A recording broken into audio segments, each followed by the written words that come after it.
Hello, hello, Hello, hello. hello, Don. How are you today? Good, and yourself? I am great. Listen, this week is flying by.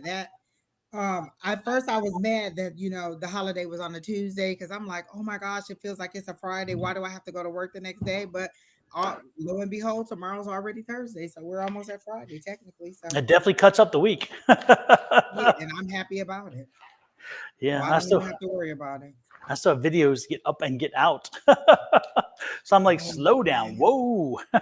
Oh yeah, that is a big task to do that every single week. It seems like it's not a lot, but to do 12 zodiac signs a week and then especially that week where it's the end of the month and you have to start the next month, that's a lot.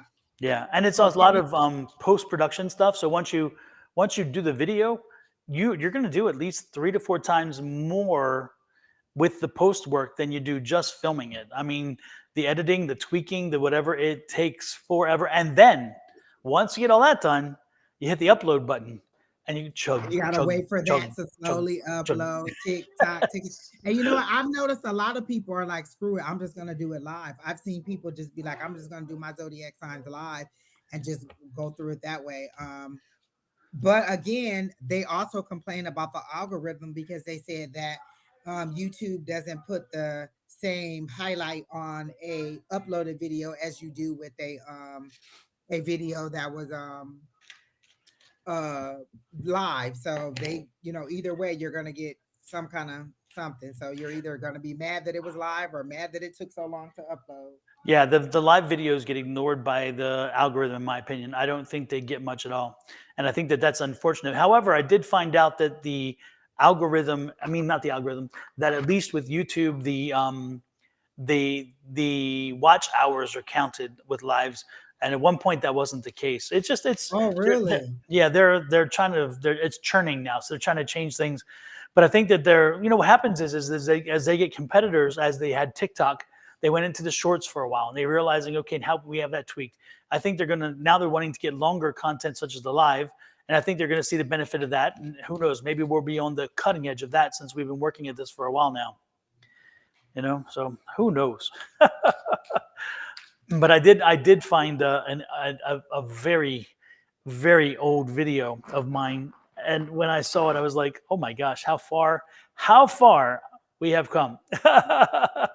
That's I all. look at some of them too, and I'll be like, "Oh my gosh, look how round and fat my face was." Well, I'm the opposite. I'm like, look how much more less fat my face looked. So mine is quite the opposite, unfortunately. It's like, Lord have mercy, where'd that weight come from? I don't know. Of course, I know where it came from. I have no excuse. Listen, the lady that was over here today, cleaning, she was talking. That's what we were talking about food. She said, "I like to eat." She said, "I love food." She said, "Happy, sad, what celebration, funeral, we always want food, good food." I said, "You ain't lying. We always want good food." Exactly. And why not? We deserve it. That's the way I see it. We deserve it. But I could probably deserve a little less, I'm guessing. But damn, food is good. I love food. I do too. Hello, Terry T. Hello, JoJo. Hello, Crystal.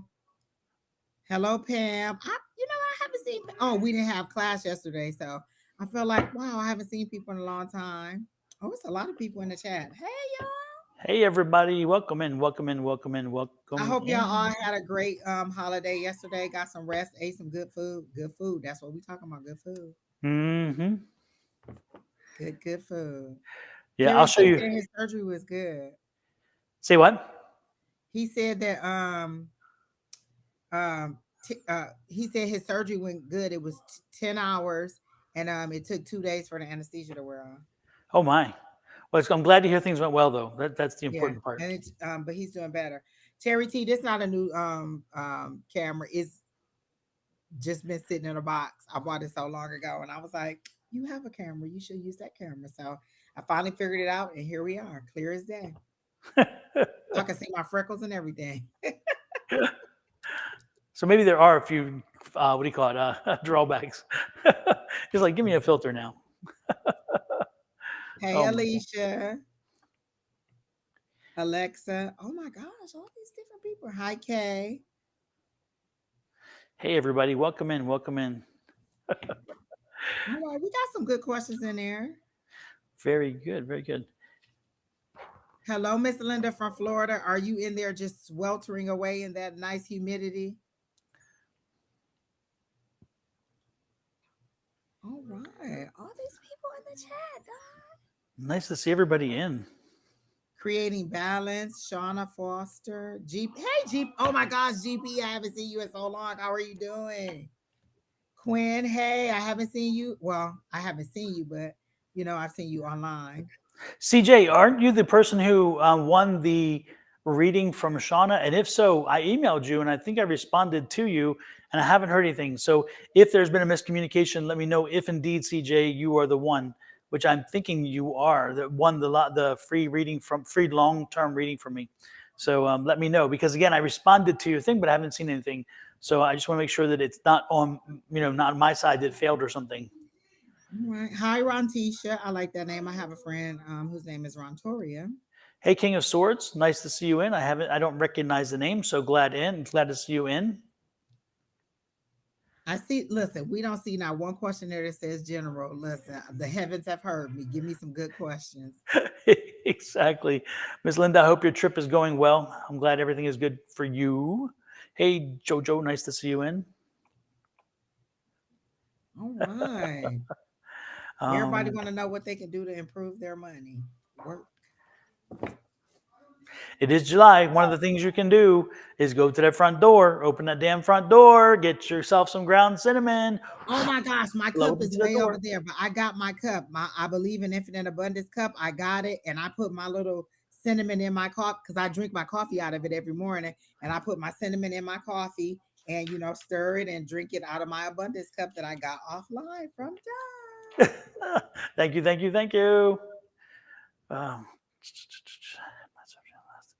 let's see. Well, it looks like everybody's in and popped in. Is very good to go. I think we should get rolling then. Wow, All right, well, nice. who's first? I'm ready. Nice to see all the energy. It's been busy, nothing but grocery shopping and cooking. Well, that's not bad if Well, that's Miss what you Linda, want that's what to you do. paid for. We want some good food. Yeah, King of Swords cinnamon, ground cinnamon. Cinnamon itself is good for abundance. And so when you want to bring abundance into your home, one of the things they suggest is you open your front door, you take some ground cinnamon and blow it into the door. Your front door, by the way, your front door. If you want, if you also while you're like if you're at a grocery store or at the nursery and you find some rosemary, set a little rosemary pot out in front of your door as well because it keeps the negative energies away. But blow in the cinnamon, and when you Um, blow the cinnamon in, it'll bring the abundance in with you. I And keep a cinnamon stick in my little in my wallet or in my purse, and then I keep how you have the little change thing in your car. I keep a little cinnamon stick in there with the little mhm, change. So everywhere that I do, and then Sherry Berry has a cinnamon broom, a cinnamon stick broom across her door. mhm. So there's all different ways. Listen, people, we keep telling you we're not reinventing the wheel. We're not teaching you anything that your ancestors weren't already doing. All they had was herbs, sun, moon, um and the planets, and that's what they use. We're not teaching you anything new. We're just trying to tell you how to harness all the things that are already available to you, and that cinnamon does work. Okay, CJ. Okay, for some reason I thought the initials were CJ. I'll touch base with Shauna again because again I emailed the same person back, but I haven't heard anything since. So I'm just curious. And a lot Yeah. of people have a question about the cinnamon in the door. You just put a little bit in the palm of your hands. You stand outside your door facing like you're about to walk into your place. And then you set your intention for what you want to draw in. You have to set the intention. Otherwise, you're just blowing cinnamon into your house.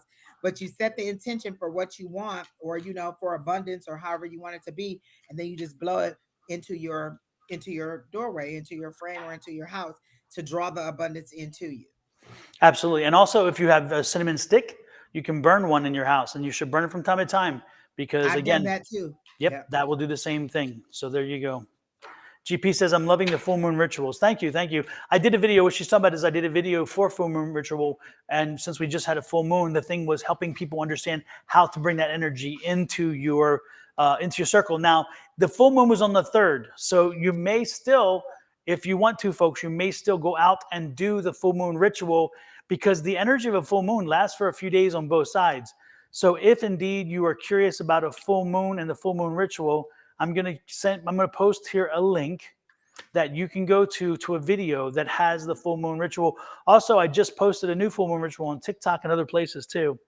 Um, and Kina said this was a super full moon as well. Absolutely. So here's the full moon ritual. If you take your camera and take your phone, hit the camera button, open it up, click on the QR code, you'll see that it'll pop into that video. Or if you don't need that in the chat, as soon as I did this in the chat, it popped over with the HTTP code, the website. The point is try that ritual. You'd be surprised at what it can bring for you by doing this. And then, of course, always make sure you do the salt across the threshold of every door you use in your house.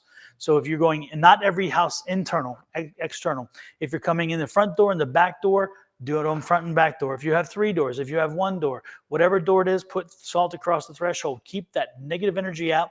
And if you're burning sage and something like that, make sure you open the windows, let that negative energy leave and release. And make sure you have something to draw in the positive energy too. Sometimes we let out all the negative and we don't have anything to bring in the positive. And that was me. I was getting rid of all the negative with the sage, but I wasn't burning anything to bring in the positive. So. Yeah, and in this kit right here, I have the Palo Santo. If you can see in the upper left-hand corner, there's Palo Santo. Palo Santo will do that positive energy. Also, again, cinnamon will do that wonderful energy as well if you don't have Palo Santo. There are many options, folks, but make sure that you take this. Make sure you put the energies to use. Make sure that you use them to your advantage if you can. All righty then. With that said, why don't we get to it? And why don't we take our... Go ahead. Kina put K up. I was about to start talking about K. There you go. Kay, you said you sense a change in the air. When I tap into your energy, and I hope you're still here, I saw you as a flying disc. So as a disc, you would be out of sorts in your environment. They show you like kind of feeling uncomfortable in your environment. And the first card that I got for you was the Ten of Swords. And so the Ten of Swords means that you're at an ending, which is good, but it's been a painful process. Like if they're showing you as a flying disc and feeling out of sorts, that means that you've gone through a long, painful process and you're ready to move on, or you're ready to have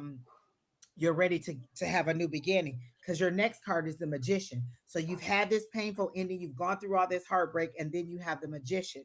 So then I got the Nine of Wands too, and the Nine of Wands, it was in the reverse, and I was going to try and turn to the upright because I don't read reversals, and they said no, leave it in the reverse because you're no longer needing the resilience. You're done with that. Usually the Nine of Wands is that resilience, that tired, you're almost there. They're saying you're done with that. You're no longer needing that resilience, because the next thing is that Hierophant. That's that information, that intuition, that seeing behind the veil, that traditions, the institutions and things like that. So you're getting the learning and the information that you need, but you're also being able to harness that information and utilize it for your good. And so for you, there is a change, but the change is good. It means that your heartache is about to be over and that you're about to move forward in a positive way. Are you looking for a new car? Because I hear vroom, vroom, and I see like a new car. So are you looking to get a new car? I see maybe that you're about to get a new car. At the bottom of the deck, I saw the Eight of Wands. So that's fast moving energy. That's all information that's coming to you. So I see that there may be a car coming your way, or that you want a new car, or that you need a new car. Because I heard vroom, vroom, and then they showed me the speedometer, and it was late night. So is it that you're looking for a car, but you're not telling anybody that you're looking for a car? You don't want anybody to know, or you're just doing this on your own? Late night for me is usually you don't want anybody to know. There's a little bit of shame to it, or there's something secretive about it. And so this doesn't feel like shame. This just feels like, you just don't want everybody to know what you're doing. And then, you'll just, get your new car. So you're not saying anything about the car, but I feel like if you're looking for a new car, this is a good time for you to get one. They're showing me a black vehicle or some kind of truck. Do you want an SUV? Because I see the words SUV. So that is all coming for you. And then they're showing me like a dollar sign, which means the money is going to come for you too. I heard shop around, try 1, 2, 3 different places, compare the prices before you just go in and buy anything. And so they're saying that you are really ready to buy a new car, and that you'll get it. So I see good for you. And so that's what I got for her down. Um,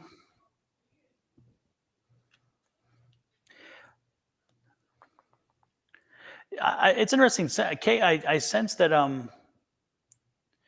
that I don't know. I just sense that you are more in control than you think of the energy that you're dealing with, and exactly. And what I'm getting is that you can make this go either way. You really can. And I'm getting the sense that um, you over the last period of time you kind of were. I wouldn't say inundated because I don't think that's the word, but I think that you've had a lot of bumps, a lot of setbacks, a lot of stuff. And it has created in you a bit of a when is the next shoe going to fall? When is the next negative thing going to happen?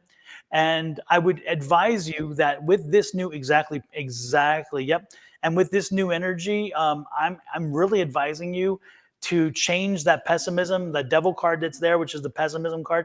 Make sure that you put it asunder. Make sure you don't pay attention in your mind with that, and see everything as an opportunity from this point for a short period of time. Because again, I think that you can utilize the energy in any way you see fit, and you can make it either a good thing or a bad thing, but it's in your hands how you perceive it, therefore how you act upon it.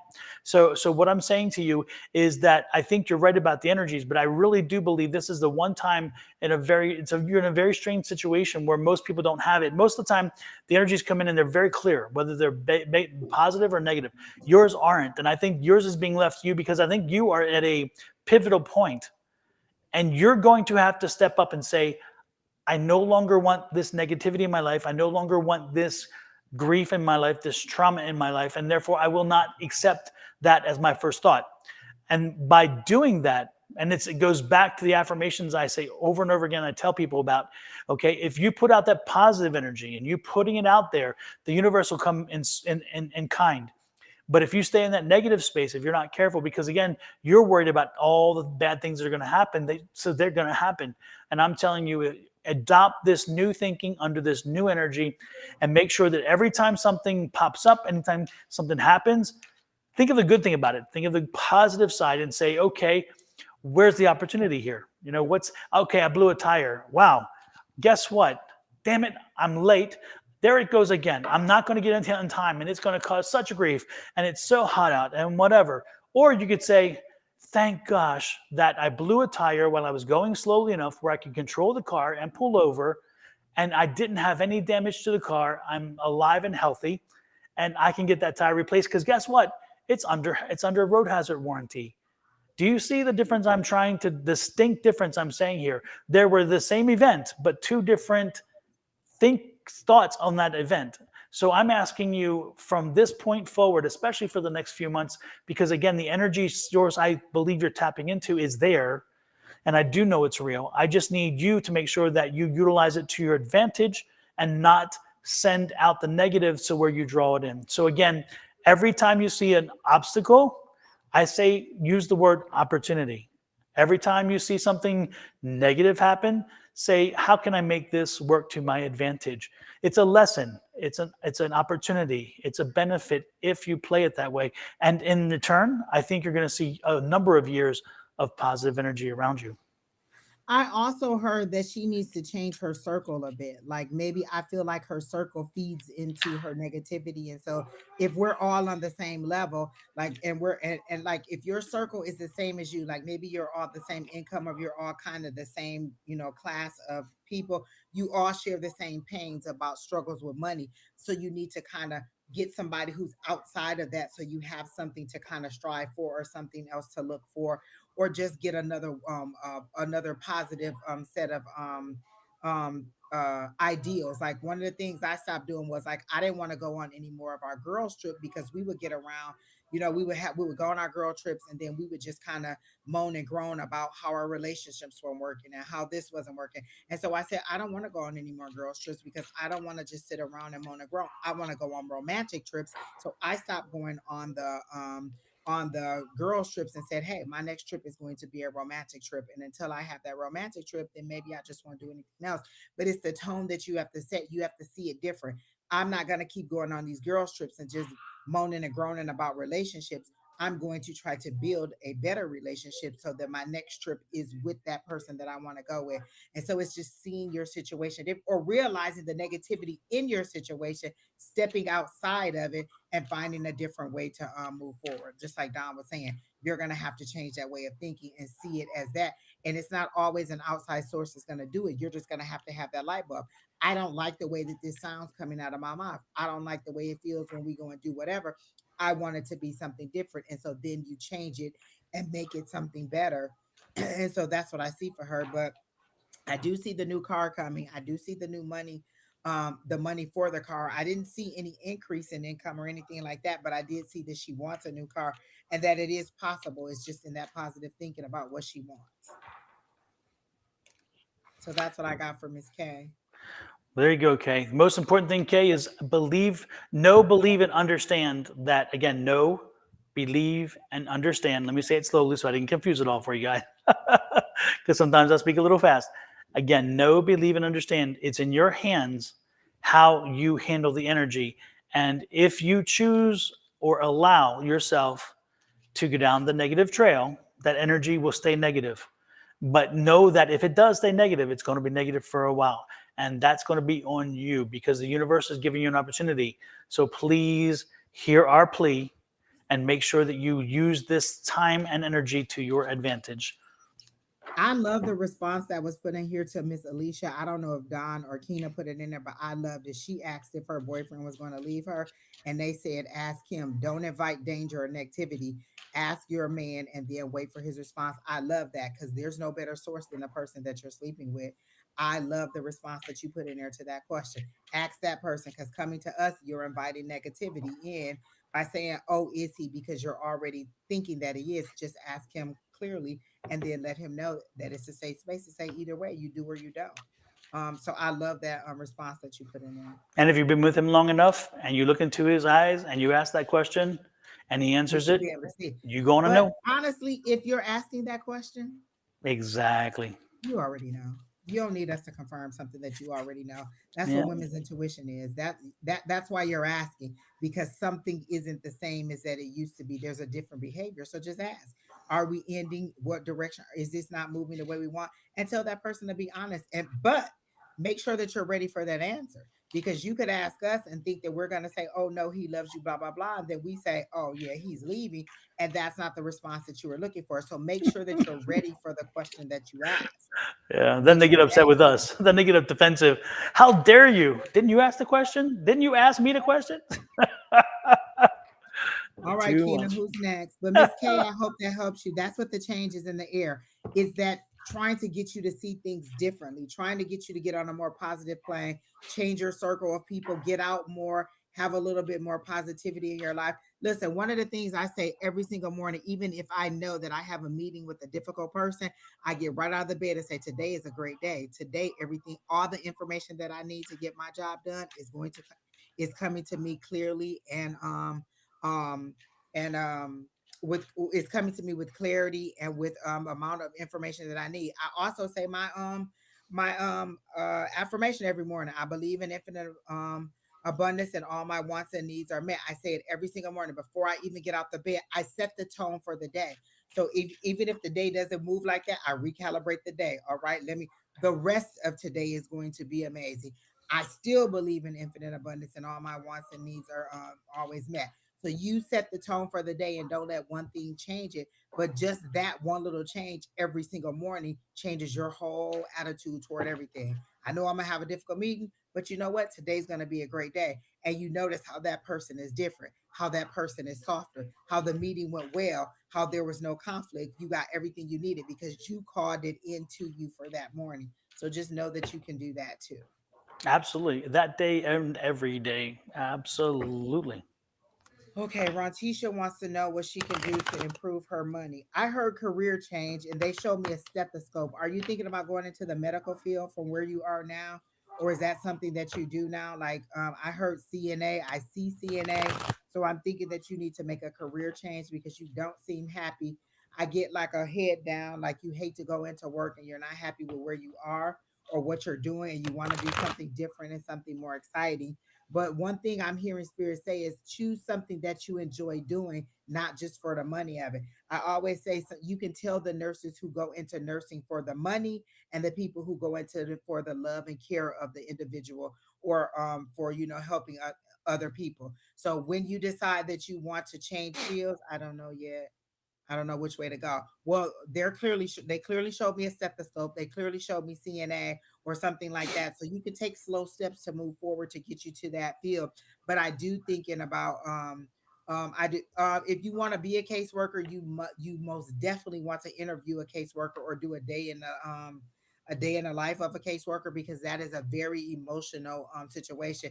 I've been several kinds of caseworkers, and all of them are very emotional. I was a housing caseworker. I was a caseworker for appeals for insurance.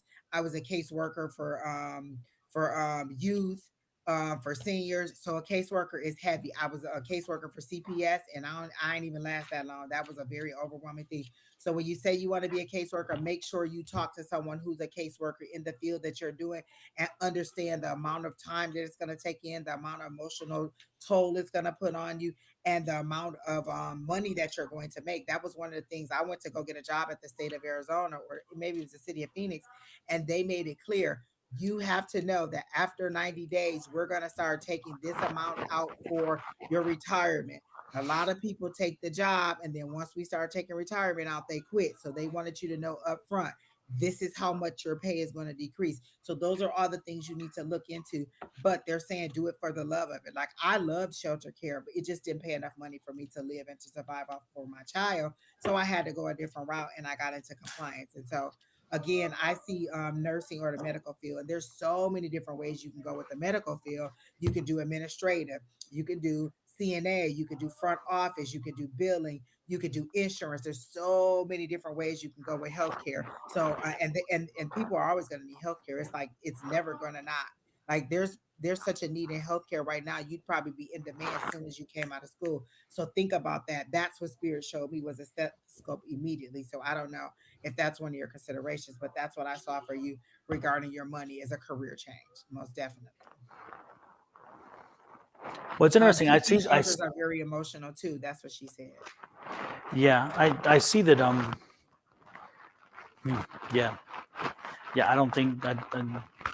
I think you need to review. I think you need to spend time again communicating with people if you're going to do case working, because I don't see that for you.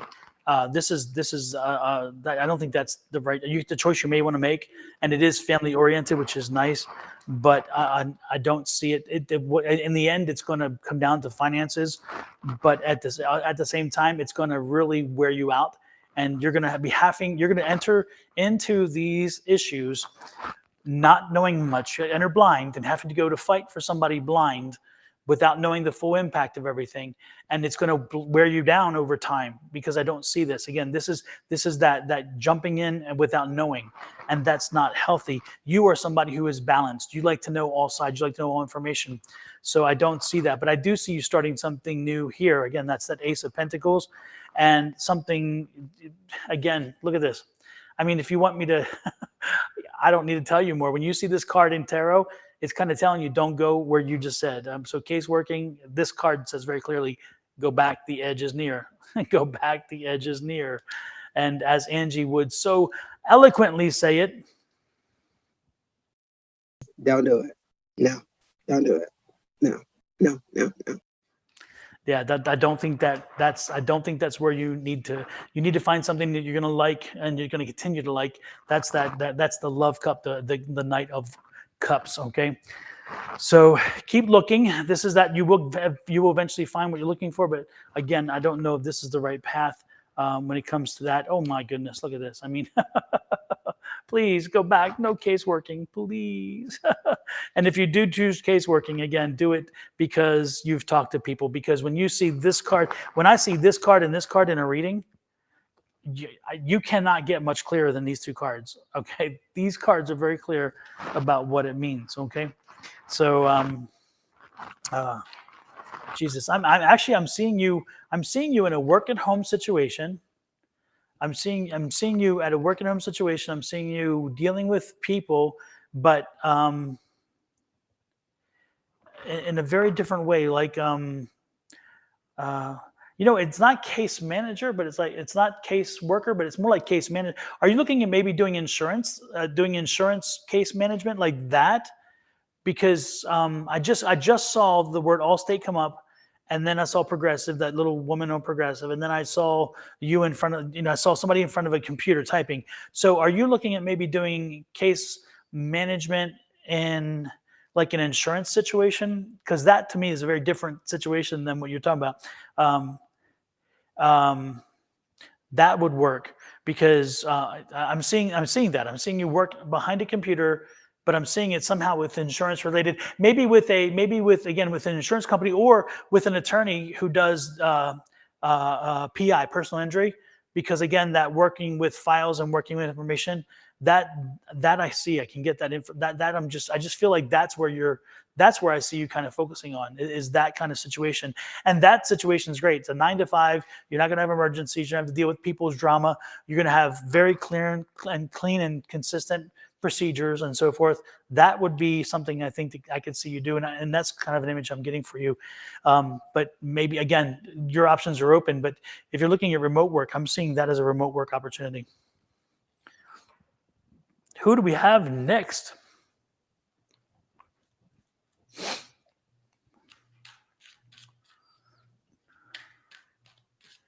Yes, thinking about, but get license for the medical, yes, but you won't need license if you're doing case management work with an insurance company. There are no licenses necessarily, um, and there are no licenses for a PI. Working for a personal injury attorney doing case management also does not require a license. You don't need to be a lawyer or a law clerk. You don't need to do those things, or a paralegal. You don't need that. You can do it just as a. And believe me, I used to run a law office. I used to have my own law office, so I know what I'm talking about. That's it. Went 3 interviews with that, always turned down. Well, again, opportunities or obstacles.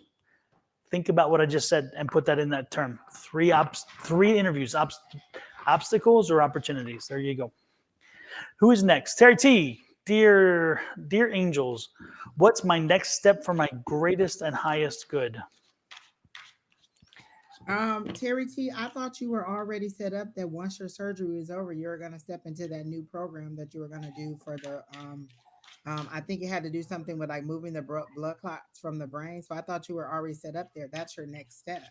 Like what else is it? I thought that's where you were going with that. Um, While you work on that one, Tara, you will not get a general reading today. We're not doing some general readings. If you would like to ask a question and not something that is very nebulous, if you would like to ask a question, you may get picked up as somebody on the list. I don't know if it's closed or not, but I would guarantee you, not to be mean or rude, if you want to come in and ask a question, we'd love to answer your questions. But a general question indicates to us often that you haven't spent a lot of time determining what you need to hear from spirit. So think about this. If you're going to have it's if you have passed away and you're going up to heaven and you're going to sit there in front of your maker, heaven or wherever your maker may be, and you have one time to ask him something, and if he opens the gates or shuts them, what would that question be? Then come back and then think, okay, did I really want to waste my time on this? Because when you talk to us and we go and connect to spirit, we are connecting to a higher entity. We're connecting to that person, that whatever. And if that's the case, think about it. Is that really of all the questions you can ask in this lifetime, is that really the one you want to ask? Just give that a thought. for Terry T, I got the 5 of Pentacles. You feel left out because you're not in the office and you're not getting to see what's going on. So you feel like they're passing you by, they're talking about you, that you're missing opportunities. You won't even rest mentally. You're driving yourself crazy, wondering what's at work. You wanted rest from work, you're getting rest from work, and you're still wondering what's going on at work. Am I missing opportunities? Am I going to lose my job? Am I going to be able to come back and go into a new and get right back on track? You're driving yourself crazy, feeling left out. And then The next card that came up was the Eight of Swords. You're putting yourself in a mental prison by going over these things over and over and over and over again. You won't give yourself time to rest. You won't even enjoy the time that you have with your parents because you're so worried about what's going on at work, although you wanted a vacation from work and a vacation from people. And so now you're having this time for respite and you're not even enjoying it. So then the Lovers came up, but it because that's where you came into that's what you're focused on. You really want to be in love, you really want to be in a romantic partnership. And so for you, you're being left out in many situations. You're being left out at work, you're being left out in love, you're being left out it just overall in general, and you're it's going over and over and over and over in your head. So your next step is to clear out that clutter, to let those negative thoughts go. We just said that about everybody else. Let the negative thoughts go, let all of that be released, and just think positively about what's going to happen next for you. You have a very bright future in the medical field. I literally heard them say you have a bright future, and they're showing me the Sun card, but you are very much stuck in your head with that Eight of Swords, and that feeling left out. Like you really, really feel like you're not really making any progress or any movement forward. And so you're not even enjoying the rest that you have. And what they're saying is love is coming. All of those things are coming, but but everything seems to be moving very, very slowly at this time. And so enjoy the pace. Everything happens in divine order. And believe me, I am the one. I am not a very patient person. I can't stand when somebody tell me the temperance card or wait a minute or it's coming, it's coming. I understand that, but it does get a little lonely. It does get a little frustrating, but you still have to try to make positive inroads in order to distract yourself, in order to move forward and stay positive. Again, what do I do? Even when I know that I'm going to have a meeting, or because I check my schedule every night before I get ready to go to bed to say, hey, what do I have coming up in the morning? So when I wake up in the morning, I speak, it's going to be a great day. Today is a great day. I don't even say it's going to be, I say today is a great day. All the information that I need for this meeting, or all the information that I need to do my task today, has already been provided to me. I believe in infinite abundance. All my wants and needs are there. So you're saying these things to us, but are you believing them? And this is what the cards are saying, that you're not believing them because you're still in that pessimistic spirit, and you're really, really hung up on wanting love. So that's what I got. Hey, Sherry Berry. Hey, Sherry, nice to see you in.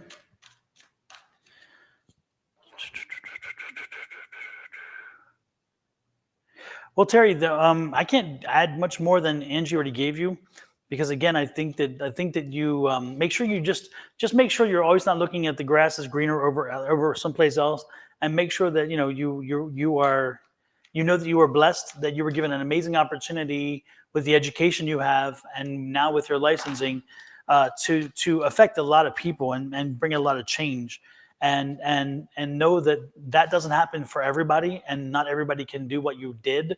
So make sure that you first and foremost appreciate the fact of the time and energy, and even some of that you put in, and also some of the what would you call it, some of the sacrifices you made. Because when you go to school and do the education that you did and do the training that you did, you sacrificed a lot. Most people do sacrifice because education takes a large chunk of their time, and so knowing that you have been given this great gift for a reason, know that when you put it to use, that that it's a blessing, and take that blessing, and don't worry about what people are saying. Don't worry about people who are thinking or doing. You do you.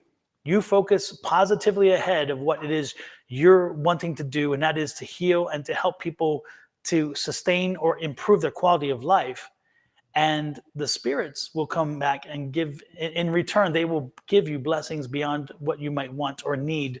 So just do you, and continue to follow your path, and you'll see that the rest of the noise is not important, because spirit will guide that light. He'll shine that light, and they'll guide you in. You're good.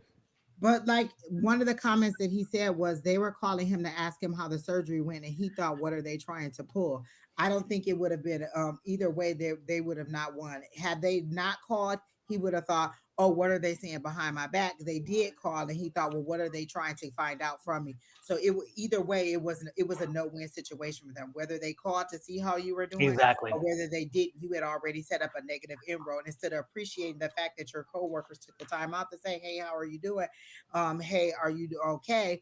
Instead of appreciating that, you thought, what are they trying to find out? Are they trying to see what I did? You just say, I'm fine, and you move on. Stay with that positivity. You don't have to always think that it's going to be the worst. And I understand when you've had a lot of hard times, or when you've had difficult situations go on, it's hard for you to get out of that mode. But again, you have to speak it in little by little by little by little. How did I get into believing in affirmations and believing in manifestation? Literally listen to Don and Shauna do their reading. She mentioned the 369 method. I said, well, let me just give it a try. And lo and behold, boom, now you have a new believer. But it's you taking the steps to at least get that motivation out there. What is it that you need to have come on? What is there a music or a song that you need to play every single morning when you get up that gives you some positivity to be like, you know what, today is going to be a great day. Today is going to be this. What positive affirmations do you need to listen to as you go to sleep at night, so that when you wake up in the morning, there's nothing, the only thing that's been powered into your head is how great you are, how amazing you are, how fantastic you are. There are lots of videos like that. You are creators, or something like that. I think that's what it's called. You are creators, or something like that. He does a lot of those repeat videos where it's three different levels of it, where you can hear a loud voice, a medium voice, and a soft voice in the background, and they're just saying the same thing over and over and over again. They have them for money, for weight loss, for love, for just positivity. And listen to, I used to listen to those when I was at some of my darkest moments. I would just put that in, and all night I would just hear, you are amazing, you are great, you are powerful, you are beautiful. I would hear that over and over and over. So when I woke up in the morning, all my mind heard for hours, over and over and over and over again, for 4 to 6 hours, was that telling me how amazing I was. Sometimes you have to fight the demons that are only inside your head that you created, and you have to fight them in a different way. So that's kind of where you are. The love is coming, Terry T, but you have to have confidence in you, because what if they send you the love of your life right now, and he's telling you how amazing you are and how great you are, and you're like, what does he want? Why is he saying that? What does he want from me? Are you going to believe it? Are you going to tear down that person because you don't think that great of yourself, or you're not ready for that love? So, like I said, 20 years ago, Angie wasn't ready for love, or wasn't ready for a marriage. This Angie and all the lessons she's learned is ready for a marriage. So you have to understand, if they send you the love of your life right now, are you going to tear that person down and rip them apart and send them away because you're not ready for it? Or are you mentally ready to? So this is what you can ask yourself. How do I get from where I am now to where I want to be in love, or where I'm ready to receive love? How do I get from where I am now, where I have a positive mindset every single morning? What do I need to release?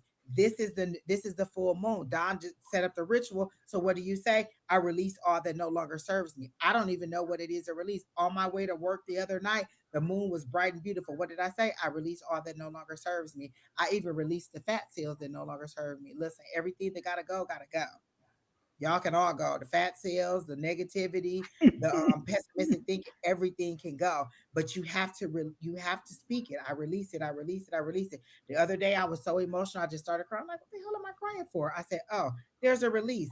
I thank the universe. You can take, I said, I thank you for taking that, whatever it was. You don't even got to tell me what it is. I thank you for taking it. I release it, and you can go on about your day. And I enjoyed those tears. I wasn't mad at the tears anymore. I understood that there was a release. I think those tears were coming, and I moved on with the rest of my day. You have to understand that it's ebbs and flows, highs and lows in life, and every single day isn't going to be magnificent, but every single day isn't going to be horrible. You set the tone. You're the magician in this situation. Terry T, you have an overall great personality. You just get in your head a little bit, and you kind of tear your own self down before anybody else can build you up. So that's what I got for Terry T. Hey, Affirm Wellness. Hello, hello, hello. Who is next, Kina?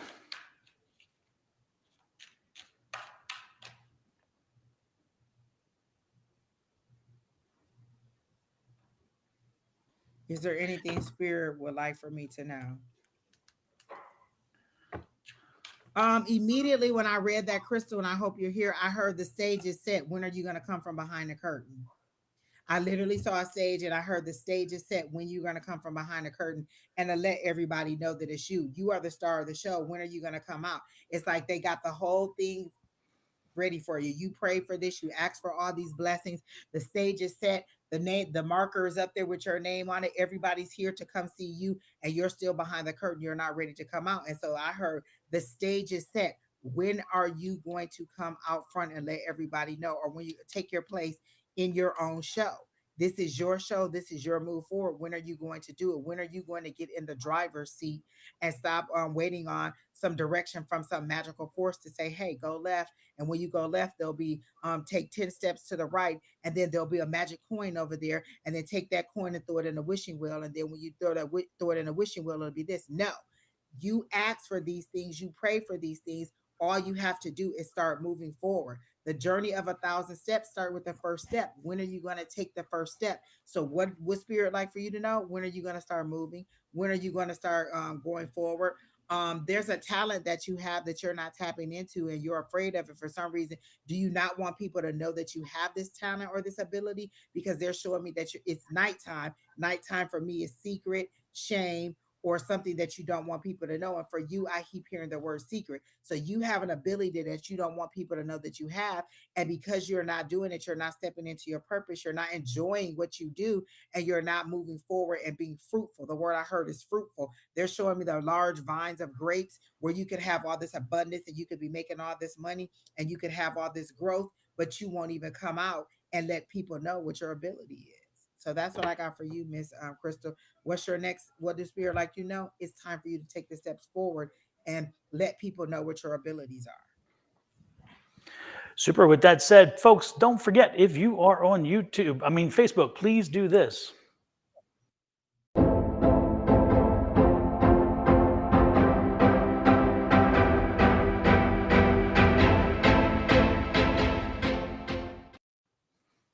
Alrighty then. Who is next, Kina? Do do do do do do do do do. Quinn Lively. Can you tell me about my energy? I'm feeling a lot better than I have been lately. Is that after our conversation last week, Quinn? Because I think we kind of stirred you up last week, if not mistaken. Can you tell me about my energy? What does that mean? Like, it's your energy. What did you want? Like, you know what I'm saying? Can you tell me why I'm tired? Is it like, what is it that you want to know? You say, can I tell you about your energy? What is it that you want to know? It's your energy. That's like, can you tell me about my, about, I don't know, like this is your own personal journey. So what is it that you want to know about your energy? I feel a lot better than I have been lately. So, what is it that you specifically want to know? I feel like you have a specific question. So, what is it that you specifically want to know about your energy? Why are you feeling down? Why are you feeling up? Like, what is it that you're wanting to know about your energy?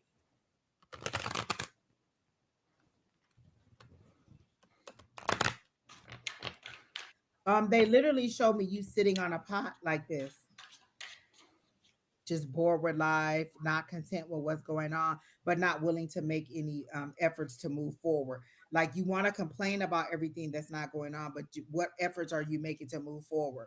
I don't feel like you've left your job, but I feel like you are.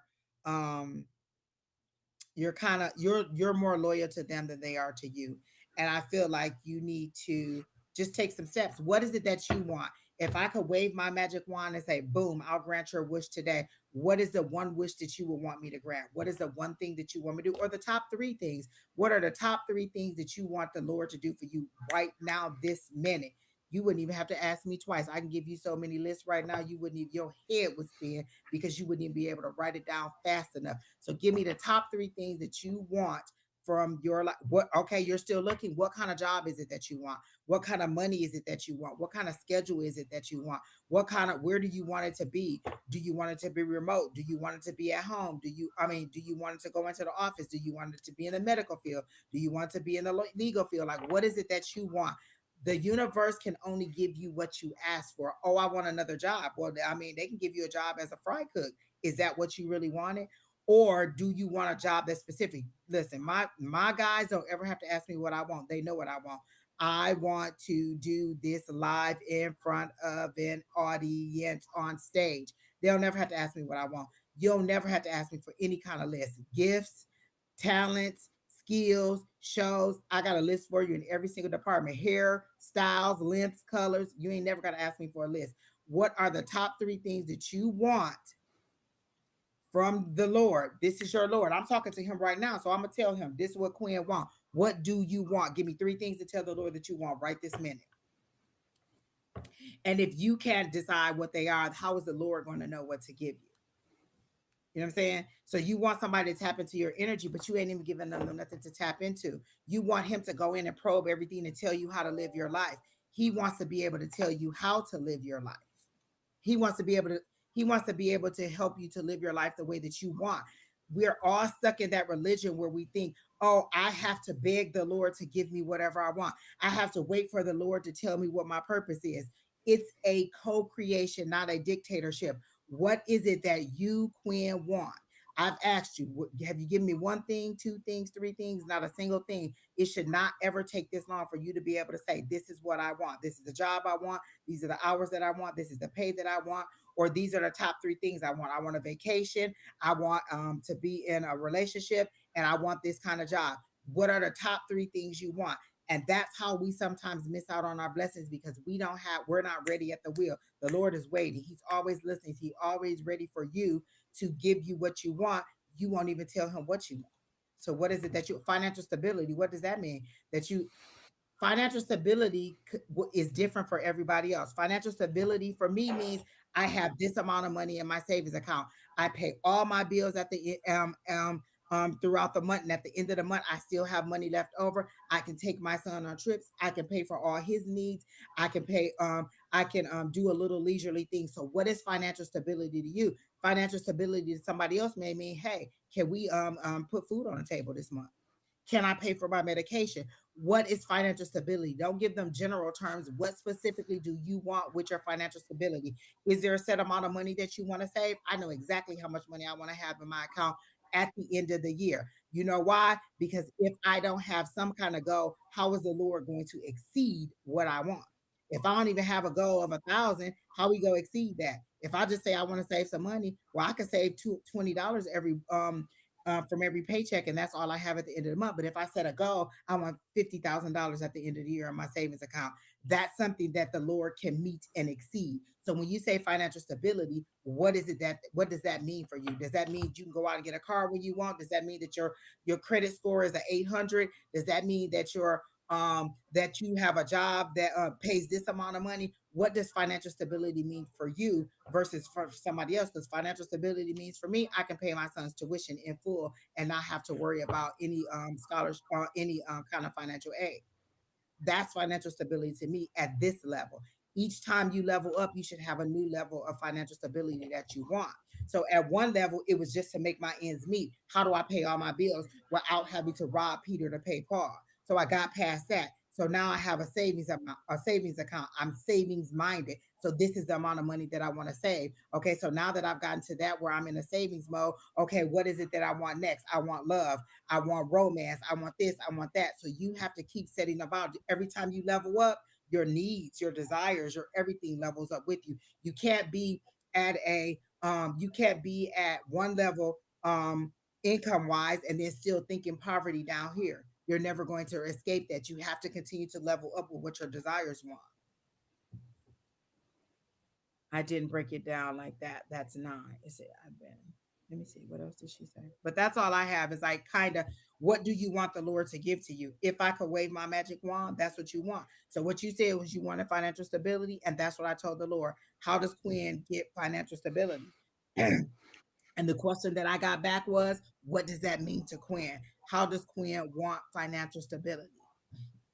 Right now, that's not even your main focus. You want a clear head. You have a lot of things going on in your head, and they show me chaos. They show me a ball of ribbons that are all torn up and tossed up because that's what you want. You want clarity of mind, but that's not what you asked for. So that's not what you're getting. You want clarity of mind. You want to be able to make a decision without having to hem and haw or to doubt every single step of the way.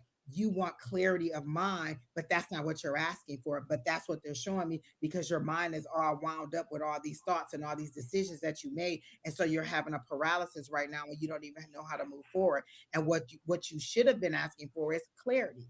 If I get clarity of mind, then I can see my way to financial stability. If I get clarity of mind, then I can see what I need to do or how I need to ask for the next steps in my relationships or in my focus with my family, or where I need to be or what I need to do. You need clarity of mind. That's what they're showing me. You have a lot of chaos in your head that is keeping you from making the decisions that you need to make. And so what you need to do is just sit down and say, hey, how do I get from where I am now, where my thoughts are all over the place, to clarity of mind? How do I get clarity? What is it that I want to release for the full moon? I want to release confusion. I want to release chaos. I want to release drama. I want to release insecurity.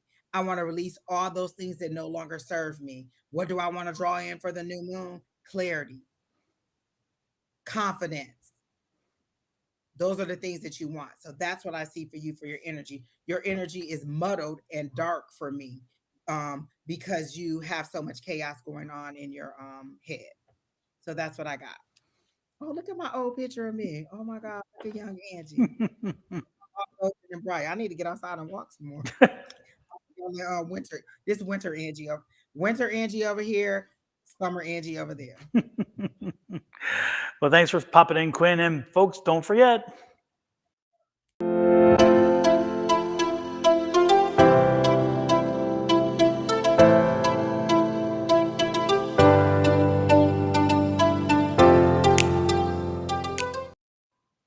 Hit those like, share, love, subscribes, and everything else you can think of.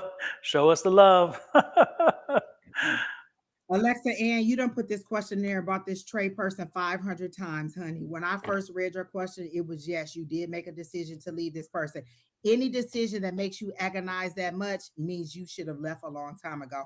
If you're literally at the point where you're agonizing over where you should have left this person, you were not happy in that relationship and you should have moved on a long time ago. What you're feeling is loneliness right now and remorse for a decision that you made. Like, oh, did I make the right decision? Should I move on? Yes, you did make the right decision. It is time for you to move on from this person. Please go ahead and move forward. Ask what your question should be is, how do I get from this feeling of insecurity or this feeling that I make the wrong decision to a confident place where I'm ready to receive love? How do I get from where I am now to where I'm ready to receive love? That's how you'll get over this trade person and you won't keep doubting what you have going on. Yes, you did make the right decision, because if you were agonizing over that much, that means that the relationship wasn't that right, or there was something in his actions that wasn't making you right. I just had to go through that situation where I did have to tell somebody that it wasn't what we weren't on the same page.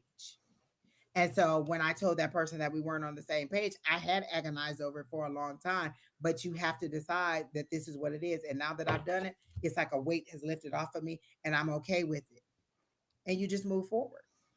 But you have to set the stage.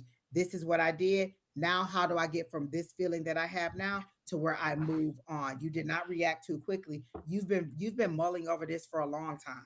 You knew that it was time to go, and you just were afraid of not having anyone.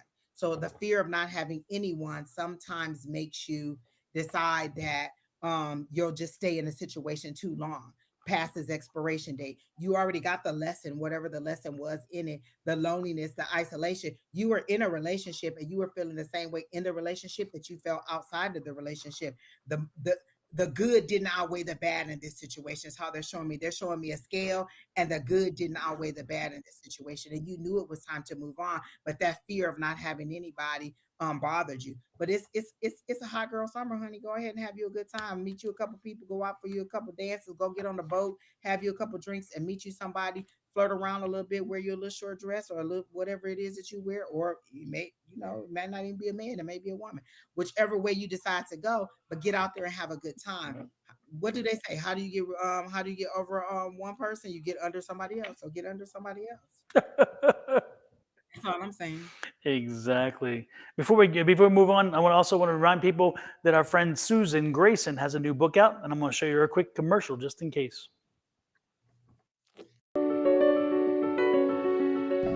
Hi, I'm Susan Grayson, and I'm here to introduce you to my new book, Love Your Spiritual Gifts. This is a book that's probably like 40 years in the making, and it's here to teach you how to learn, grow, and develop your gifts. It talks about mediumship. It talks about reading the tarot. It talks about all kinds of metaphysical happenings and what I have learned and my experiences. It is published on Amazon, and I think you will love it. Buy it. Thank you.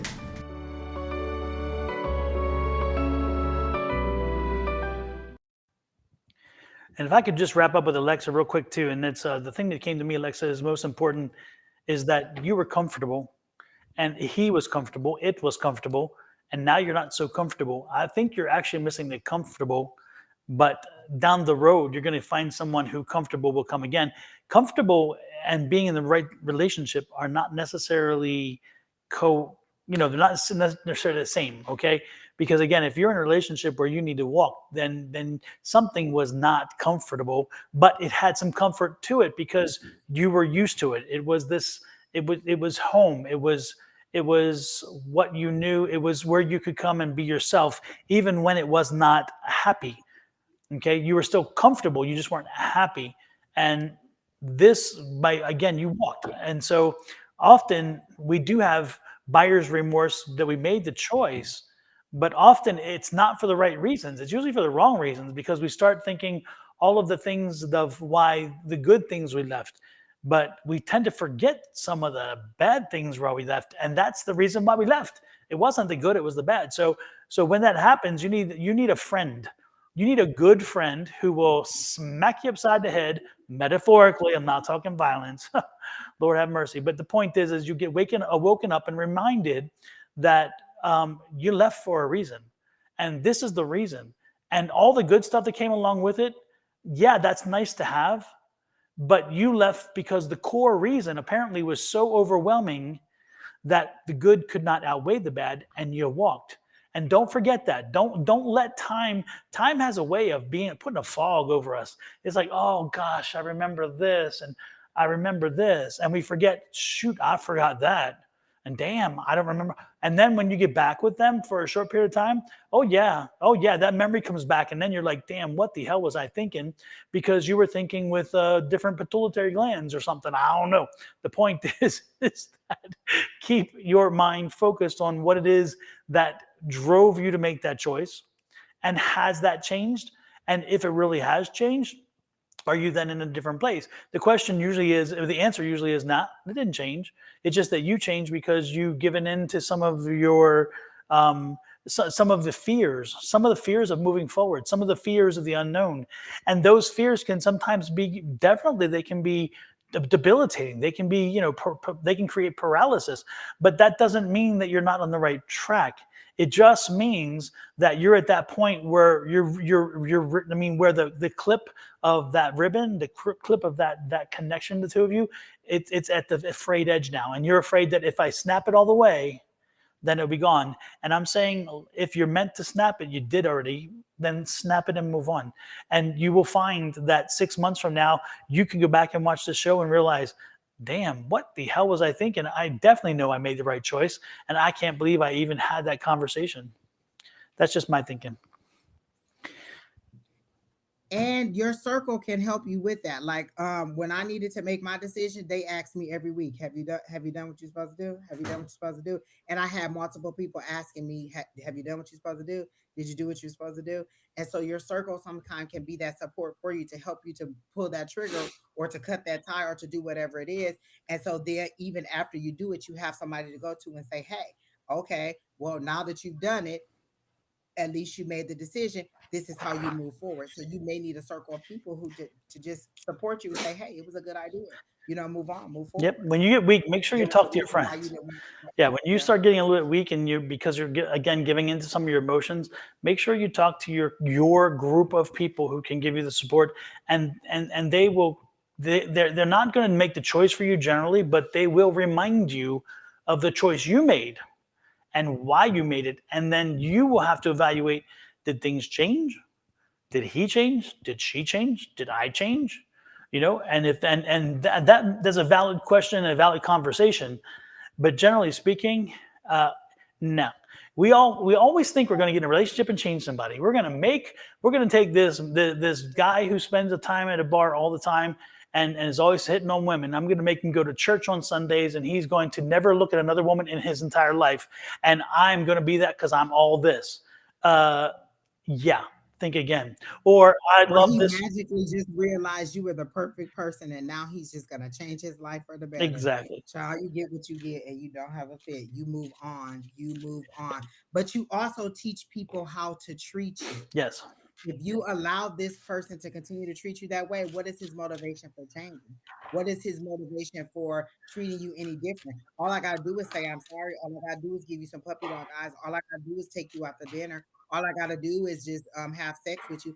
All I gotta do one or two little things to get you back into that place where you feel comfortable with me. You teach people how to treat you. Like I used to tell people all the time, I have to get up at 6 a.m. to log into work. I am usually asleep by 9 or 10 o'clock. You can call me at 10:01 and I'm not answering the phone even if I'm there because I've already established that I have to get up. You need to respect the boundaries that I put for that time. So if you don't set any boundaries, they're not going to respect you in the relationship, and you're just going to keep going back for the same old, same old. If you want something different, you have to demand something different. You have to tell the universe that you're ready for something different. How do I get from this lonely remorse, that feeling that I have right now, to a place where I'm ready to receive true love? True love, that's what you want, or reciprocal love, something like that. So you have to decide and ask your higher power, how do you get from where you are now to where you want to be? Or do you even know where you want to be? Do you just want to have somebody who is with you all the time? Like, I listen, my last situation, I knew I didn't like that person. But I mean, we went out all the time. We had a good time. But you have to know when you're blocking something, if you're not moving on, if you're not letting that go for something else. So you had to let this person go so that you can move on. So that's what I had for Miss Alexa. Alexa, Ann, did you have you lost your father or your a brother or maybe an uncle? But I'm getting father or brother. Are you still here? Did we scare you away? Listen, when y'all ask these questions, don't think that you go get a friendly answer and be like, oh no, you should run back to him. He love you. We gonna give you the truth, the God's honest truth. Because we're going to your higher power asking this question on your behalf. So you asked and you got the answer. I hope we didn't scare you away. And I would love to have people like me and Don in my life, my whole life, who tell me, hey, that ain't right. That don't make no sense. Why are you doing that? Move on, do this, do that, make a better decision. And so if you don't have that kind of people in your life, you need a different circle of friends. But you're not answering anymore, so maybe you're done. I think We we gave you a very good in-depth read now. Offended. I think we lost her. Oh. So offended, Miss Alexa. Shoot. Okay, who is next, Kina? And now you done missed a chance to see one of your male ancestors from spirit. But oh well. Do. And let me tell you why you should have left Trey. Who puts an end at the end of the Trey? It's Tray. That's it. You ain't need the extra E. You should have left him because of that. I'm just saying. He's French. He's French, Angie. That's why the E. Like a French fry. Like a French fry. Crispy? What are you talking about? Crispy or what?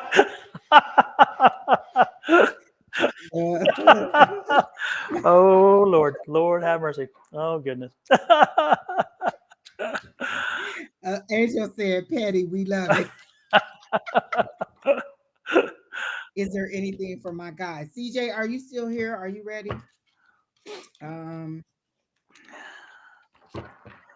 They show me you on several different kind of wheels, CJ. They show me you on a skateboard. They show me you on skates, but they're wheels. And these are things that don't require a lot of momentum to move forward. You got to get your balance on them. So I'm assuming that your life is not in balance right now. You're having some time making some decisions because they're showing me the Two of Pentacles. So you're not balancing your resources very well. And for you, that's your time, your money, your ability to help others, or even your abilities. So you're not getting balance.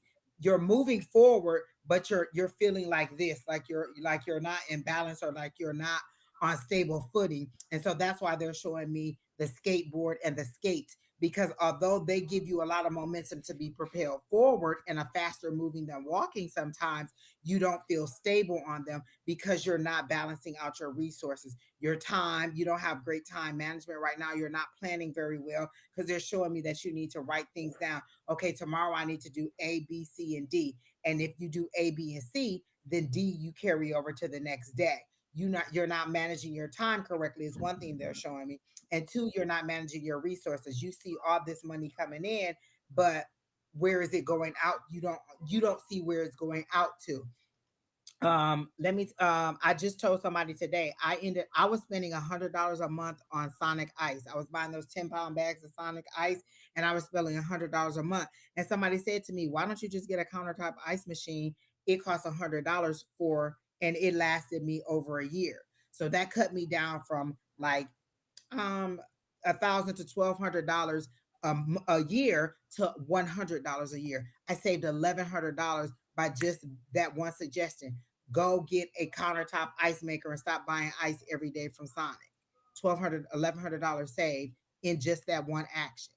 So if I have to buy one every year, I'm still saving $1,100 versus what I was spending on ice.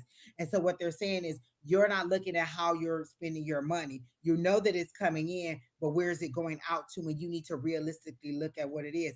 Am I spending $35 a day on food? Am I going out to restaurants when I could just go and buy some groceries and make a couple items and have leftovers? So maybe I make dinner tonight and then I take that for lunch in the morning, or I have that for lunch the next day. You're spending your resources are not in alignment. So you want to know what your guys want to have for you. They want you to get aligned. They're propelling you forward, but you haven't got your momentum right. You're still a little bit shaky as to how you should move forward.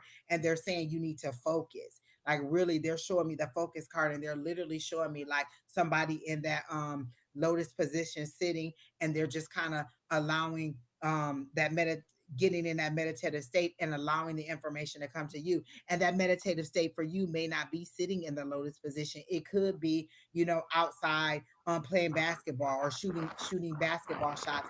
It could be walking. It could be washing dishes. It could be cooking. It could be cleaning. That meditative state is different for everybody. So find what gets you out of your left logical brain and into your creative receiving right brain, and allow the information to come to you, and you won't have to decide what needs to be done. It'll just come to you, and you'll be like, oh, that's what I need to do, because that's the next logical step, and that's the next logical step.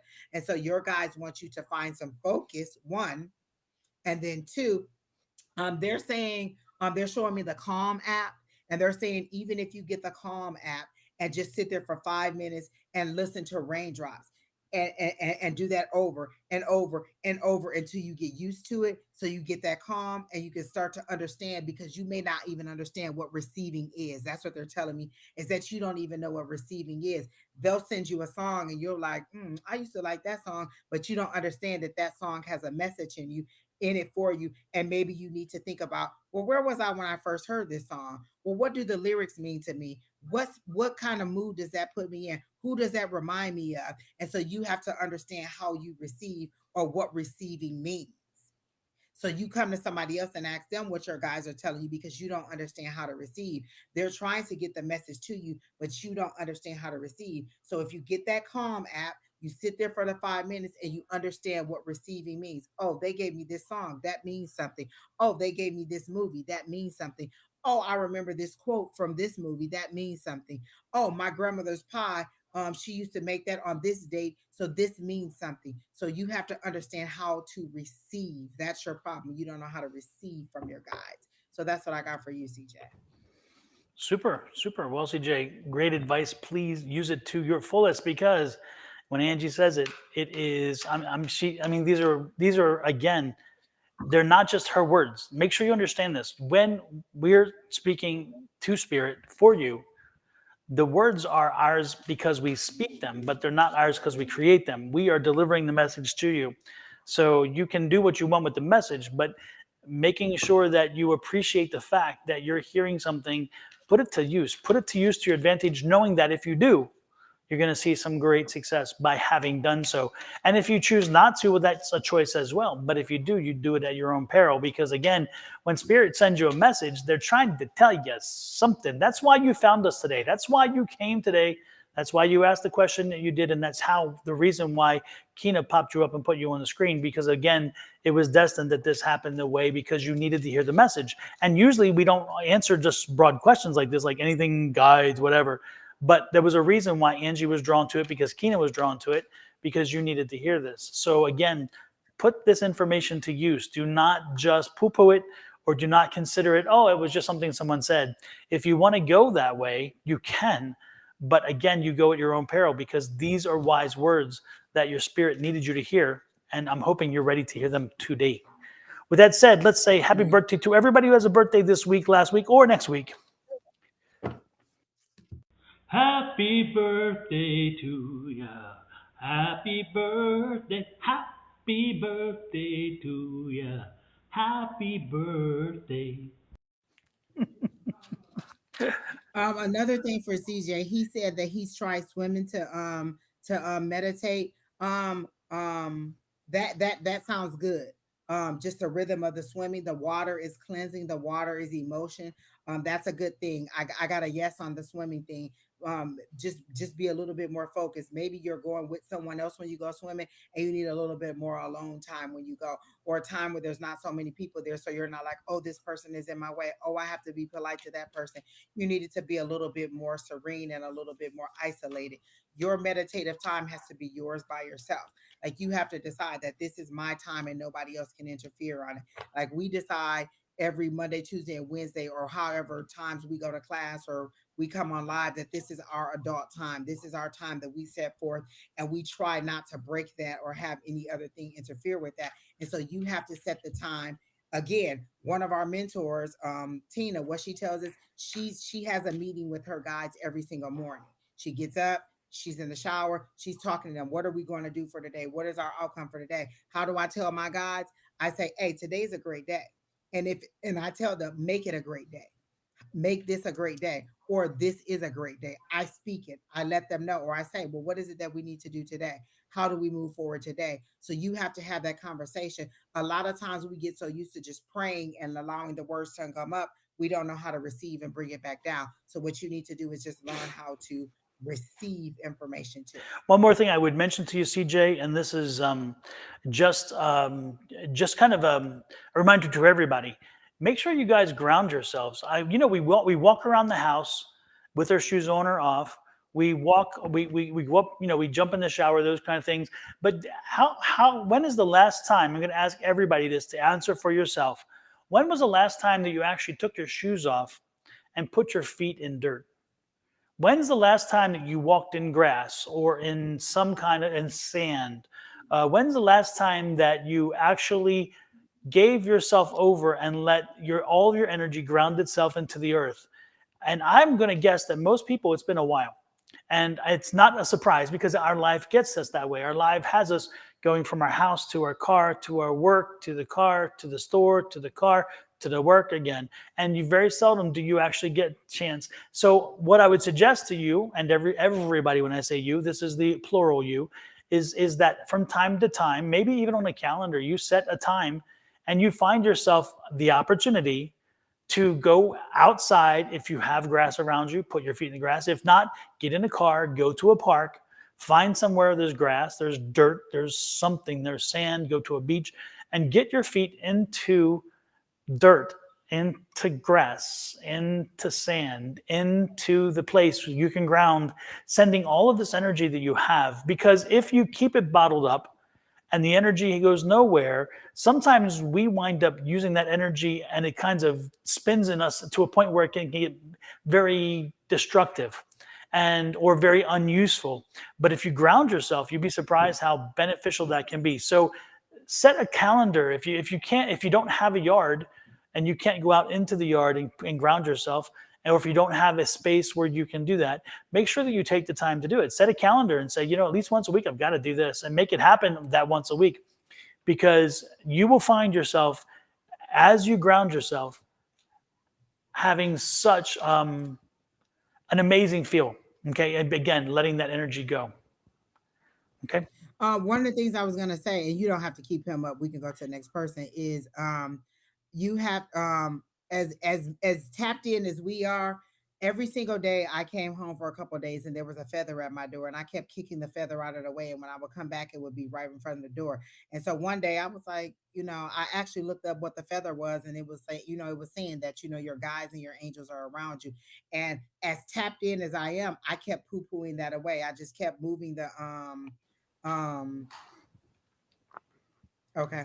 I have to I had to understand that that feather was in the door to let me know, hey, there's somebody here looking out for you. There's somebody here protecting you. There's somebody here trying to help you, and you have to decide what you want to do and how you want to do it, or or you have to understand the signs and symbols that are coming to you. And that was my issue. I wasn't seeing the feather. It was the same feather every single day. And I kept being like, well, these are birds around. They always lose feather. It was directly in front of my door. So I would kick it away from my door, and then I would come back and it would be directly in front of my door. And so finally I kicked it away, and I said, oh, I guess it got tired of me kicking it away, and it never came back. I looked, and in the corner right next to my door, it was still sitting there. And I heard immediately, we're still here. You just haven't paid attention to us. And so you have to see, even in nature, your guides will let you know that they're here, that they're around you, that they're protecting you, that you're helping me. And I think it was a particularly sensitive time when I was thinking, like, hey, is somebody out to get me? Is somebody trying to do something to me? Is everything protected? Am I safe? Am I this? And so this was them saying, yeah, you are. We're here. We're whatever. And so I had to actually go and look up what that feather meant and what it meant to keep finding a feather in front of your door. So even as tapped in as I am, sometimes I do miss the signs and symbols. And so it's okay. But we're just saying you need to learn how to receive. Um, and so that's the best information I can give to you. But yes, I go out to deep water to get away from everyone. Lake is finally getting warm. We'll get out there more the weekend to meditate and ground myself. Yes, definitely ground yourself. Definitely enjoying your time away. And just take paper and pen with you, because I see you sitting by the lake writing some things down. So make sure you take paper and pen with you so you can write some things down and receive. But be open. Set the intention that you're going there to receive, not that you're just going there to meditate, because I mean, that's one thing. Set the intention that you're going there to receive. That's what you want to set your intention for. A lot of people forget that you have to set that intention as to what it is that you want from your guides. They're not always going to know what you want. You have to set your intention. Okay, I'm going to the lake. Am I just going for exercise? Am I just going to get away from people? I'm going to receive from my higher power. So that's what you can go and do. And I just have to tell you, my niece literally found a feather the same day we went to the beach and I meditated. You mentioned two things. See, exactly that feather right there. Was it a black feather? Because I see a black feather, and that black feather means something. You should look up what black feathers mean. And because I got like a very smooth black feather, but I got it in a good sense. Like they made it show like one of those little quill pens that they would use back in the day for writing script. It's a special there's a specialness to that black feather, and it means something for her or for whoever specifically found it. So look up what a black feather means for or what it means, because it's a good thing. It's not a bad thing. I feel like it was a smooth black feather. That's how they're showing it to me. And it's really, really shiny, and it has value to it that you may not understand. And so they're telling me to tell you to look up what black feathers mean. So Miss CJ, I hope that helps you out, and that you got the information that you needed. Keena, who's next?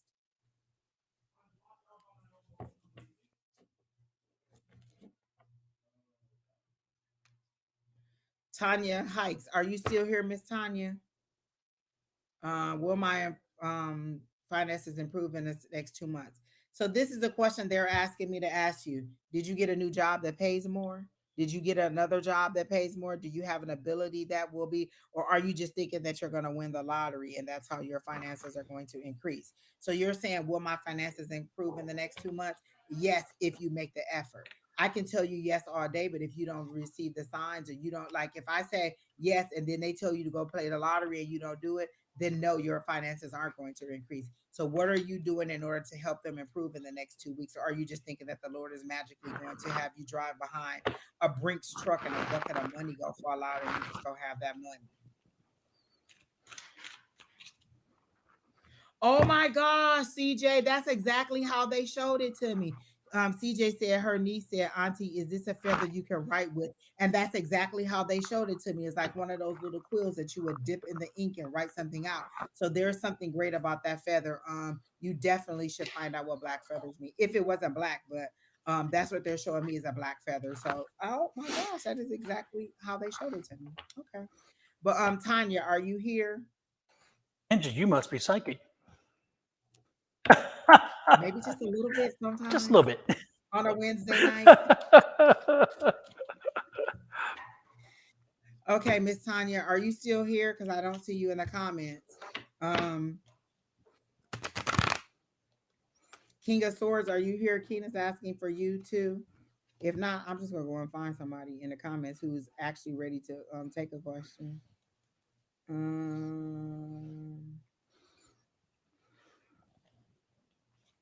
Hey, Angels Will Fly. I saw you coming earlier. Didn't have a Lanaya. chance to say hello to you. So hello. Good to see you at Angels Will Fly. Oh yeah. Is it Lanya? Laina, Lanaya? Are you still here? King of Swords is here. Okay, so what is King of Swords question, King?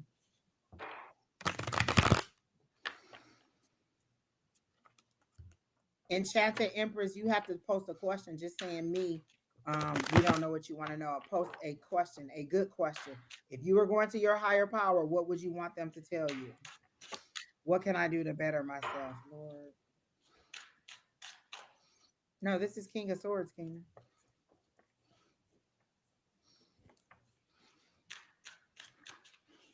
What can I do to better myself?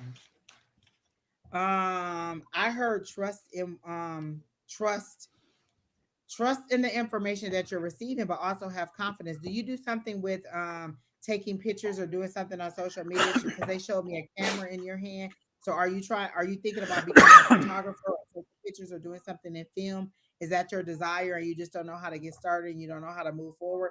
I'm hearing that you could become an intern, you could become an extra on a set. There's a lots of ways you can get into it. I don't know what state you're in, but I remember in Michigan there was a school called Post Gym Progress. What I think what it means is is you asking me? Are you physically going to be able to lose weight from going to the gym? That's what you want God to tell you, or that's what you want your higher power to tell you? No, I think what he's doing is he takes pictures after the gym, showing how the progress of his development from the gym is. I think that's maybe what he's implying. I don't know Oh for sure. no, they're showing me something. Well, maybe that's it because they did show me something with a camera and you taking pictures. But is that what you're trying to get into? You never thought about photography. Then what is it that you want to do? If I could wave a magical wand right now, King of Swords, what is it that you want? Like you're asking the universe what you should do, but what is it that you want to do? You just want them to tell you to do anything, be a bus driver then. That's what they want you to do. They want you to be a bus driver. Does that make you happy? Is that what you want to do? If you say you'll do whatever it is that they tell you to do and they tell you to be a bus driver, is that okay for you? Is that what you want to do? Or they want you to be you want to be a real estate agent. So what steps are you taking to become a real estate agent? Are you studying the market? Do you know what the average price of housing is right now? Do you know what the interest rates are? Do you are you looking to see what area is a good place to live? Like what is it that you're doing to help yourself get out into the real estate market? Are you looking up any classes? What is it that you're doing that you want to do? And why is it that you want to do go into real estate? Is it just for the money of it? Like, oh, I heard that they can make a lot of money. Have you realistically talked to a real estate agent? Because that's easy. That doesn't cost you anything to go and talk to a real estate agent to say, hey, how do you make your money? What is your day like? How does your client, what kind of clients do you have? What are the highs and lows? Give me some pros and cons. What is your best day like? What is your worst day like? Have you asked any of those questions? Because you say you want to do real estate, but what is it like? What is your reason for doing it? You have to have a why. How to talk to people, business books after high school. I'm enrolled. Oh, you're in high school, honey. Okay. So you said you've been talking to people. Um, you really should talk to an agent and ask them what their day to day is. Several different agents and ask them what their day is, what that's like, how do they get their leads, how do they what their average pay is, How do you balance out having, maybe I had a good July, but August and September weren't that good. How do you balance that out? How do you draw in clients? How do you find a good market area? Like, you need to have those kind of questions available and ready, because I think a lot of people get caught up in the glamour and glitz of what they think they're going to make for in real estate, and then don't understand the pounding of the pavement and all of the nuances behind the scenes. So you really should ask a lot of questions about that. I believe the message with the camera that you picked up on was me taking pictures after gym progress. Okay, that could be it. But I saw it in a bigger lens than that. I saw it more on a movie set. I did not see it in that way. But that could be you just limiting yourself when you could be doing something more than that. I would also tell you to have three different areas of focus. Don't put all your eggs into real estate, because it's a high and low of that. And you really have to put work into that. So have three top choices. I wish I had had three choices. I told my guidance counselor I want to be a lawyer, and that's the only thing she steered me for. Am I a lawyer? No. Because after working for a lawyer for 6 years, I decided that I didn't like being a lawyer. It wasn't the glamour that I thought it was. And so you need to have three different choices, career paths that you could take. You're at a great point in your life where you can have three different career options, and decide. You could actually do the photography or that kind of stuff, or make videos or help people set up their videos or edit their videos or something like that. I see that. I don't see you just taking gym progress photos. I see you doing something a little bit more multimedia. You just have to open your mind and see what your talents are. Do you know what your true talents are? You'll look into more options. So that's what I got for King of Swords. The one thing that King of Swords I was picking up um, heavily. Um, King of Swords, two things that really come through to me. First of all, I applaud your focus on the gym and working out, um, but I'm being cautioned to have you be careful what social media you're watching. Um, I'm being drawn that you're listening to. Um, Again, being drawn to a specific type of person on the net that you're drawn to, and it's kind of turning you off to education and to school and to whatever, because that fails and whatever else. And I don't know. Again, that's what I'm being told. I'm being drawn. That's like, okay, school bad, everything else good. Live your life and don't be into the matrix and that stuff. And I'm being I'm being told to kind of ask you to be careful with spending too much time on social media listening to that kind of voice. And do you have a subscription to a certain person who does that? Because that's the kind of energy I'm getting, and be careful about that, because what that's going to do is it's going to lead you down a path that's not going to help you long term, but it's going to help them in their bank balance. That kind of energy it's just not healthy for you. You need to find your path, and do not be afraid of education. If you're thinking about going to college and instead thought, okay, well, I'll go to real estate school because it doesn't fit with this thinking, be careful about it. Don't go there if that's what you need. If that's the kind of deviation you're taking, follow what you need to do, what your path is. And again, listen to your inner voices. They are telling you, guiding you on what you need to do, and make sure these other voices aren't so loud in your head that they're taking you away. Okay, because that to me is I'm getting the flashing warning signs about that. The most important thing to do is indeed learn, grow, talk, and communicate. Learn from everything you hear. Communicate with everyone you can about what it is you're thinking about doing. Grow from each experience. Everybody you touch, make sure you gain something. Make sure you put it in perspective, so where you're not getting information, absorbing it all and saying it's all right, because that's not always the case. What's right for some may not be right for others. Some experiences for one realtor is different for another realtor. Some experiences for people going to other schools is different from other people. Again, talk to people, get various points of view, and make sure that you bring them into an amalgamation of, okay, is this really what I want for myself? And then most important is what skill do you have? Let me help you get really down to this. What basic You literally took that out my mouth, Yeah, Don. what basic skill do you have?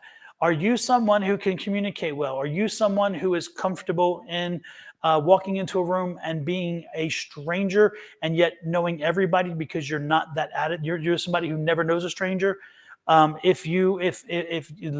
skill do you have? Can you speak to the CEO and the janitor?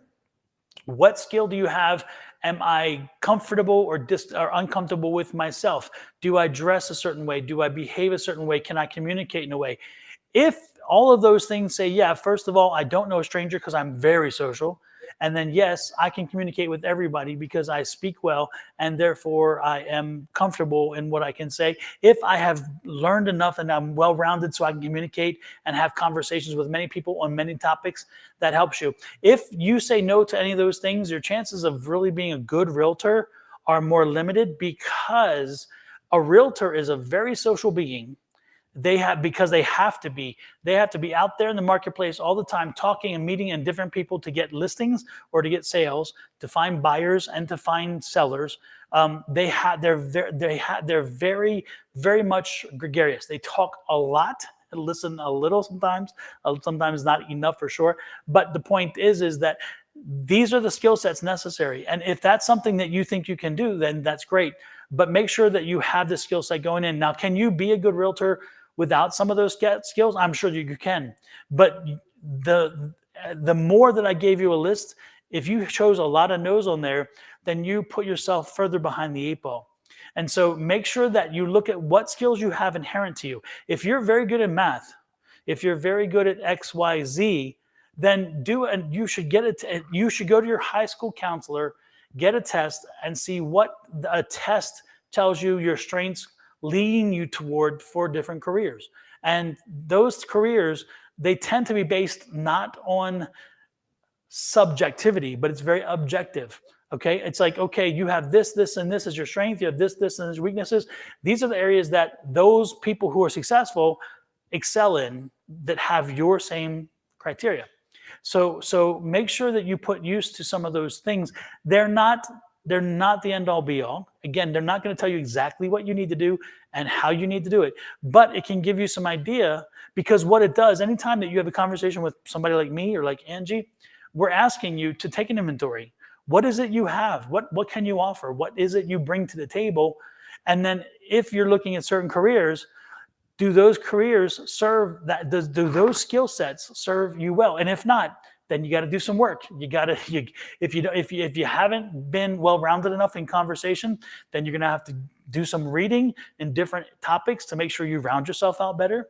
If you can't communicate well, if your ability to communicate is bad, if you can't speak in a way that which people can trust their most important decision, the most important decision, except for having children and getting married, that people will make in a lifetime is the expense of a home. It is the biggest, most expensive investment they will do. And so when they walk into you as a real estate agent and they look at you and say, I want you to list my property, or I want you to help me buy a property. And then you look at them and you're thinking, well, okay, I don't know, or whatever. You wind up Do you have a car to get from location to location? another thing. Absolutely. Do you have a car? So make again, the most important thing is doing an inventory, having the time to look at the inventory, compare it to the field that you're looking at doing. And if you have weaknesses and holes and you still want to do that, then you're going to have to fill those holes and make sure that you bring yourself up to speed by the time that you move into the career, that you can then fulfill those functions. Because again, with every no that I listed, if you don't fill those holes, you are setting yourself further and further behind the eight ball. And Angie will tell you, I have a lot of realtor friends, and some of the most successful ones are definitely the most gregarious ones, the ones who know no strangers and who can talk talk nonstop, but they get the job done, because communication is everything in the real estate business. He also mentioned that he see a lot of creators and he has some knowledge, but they are toxic and they're made to sell. Google, Microsoft, Harvard, all of these institutions have free classes that you can take online that cost you nothing. All you have to do is say free online coding classes, free online filmmaking classes. And these are literally schools. These are not institutions that are trying to get you to make money. These are Harvard. Harvard had free coding classes online, Microsoft, Google. all of them offer free classes online because it's such a strong industry and they need people to get in there. So if you can get in there and take one course and you do very well in it, then maybe you'll decide to invest in that and you'll move further into it. So offering you that one class online to get you going, or a couple classes online, will get you in there to doing stuff.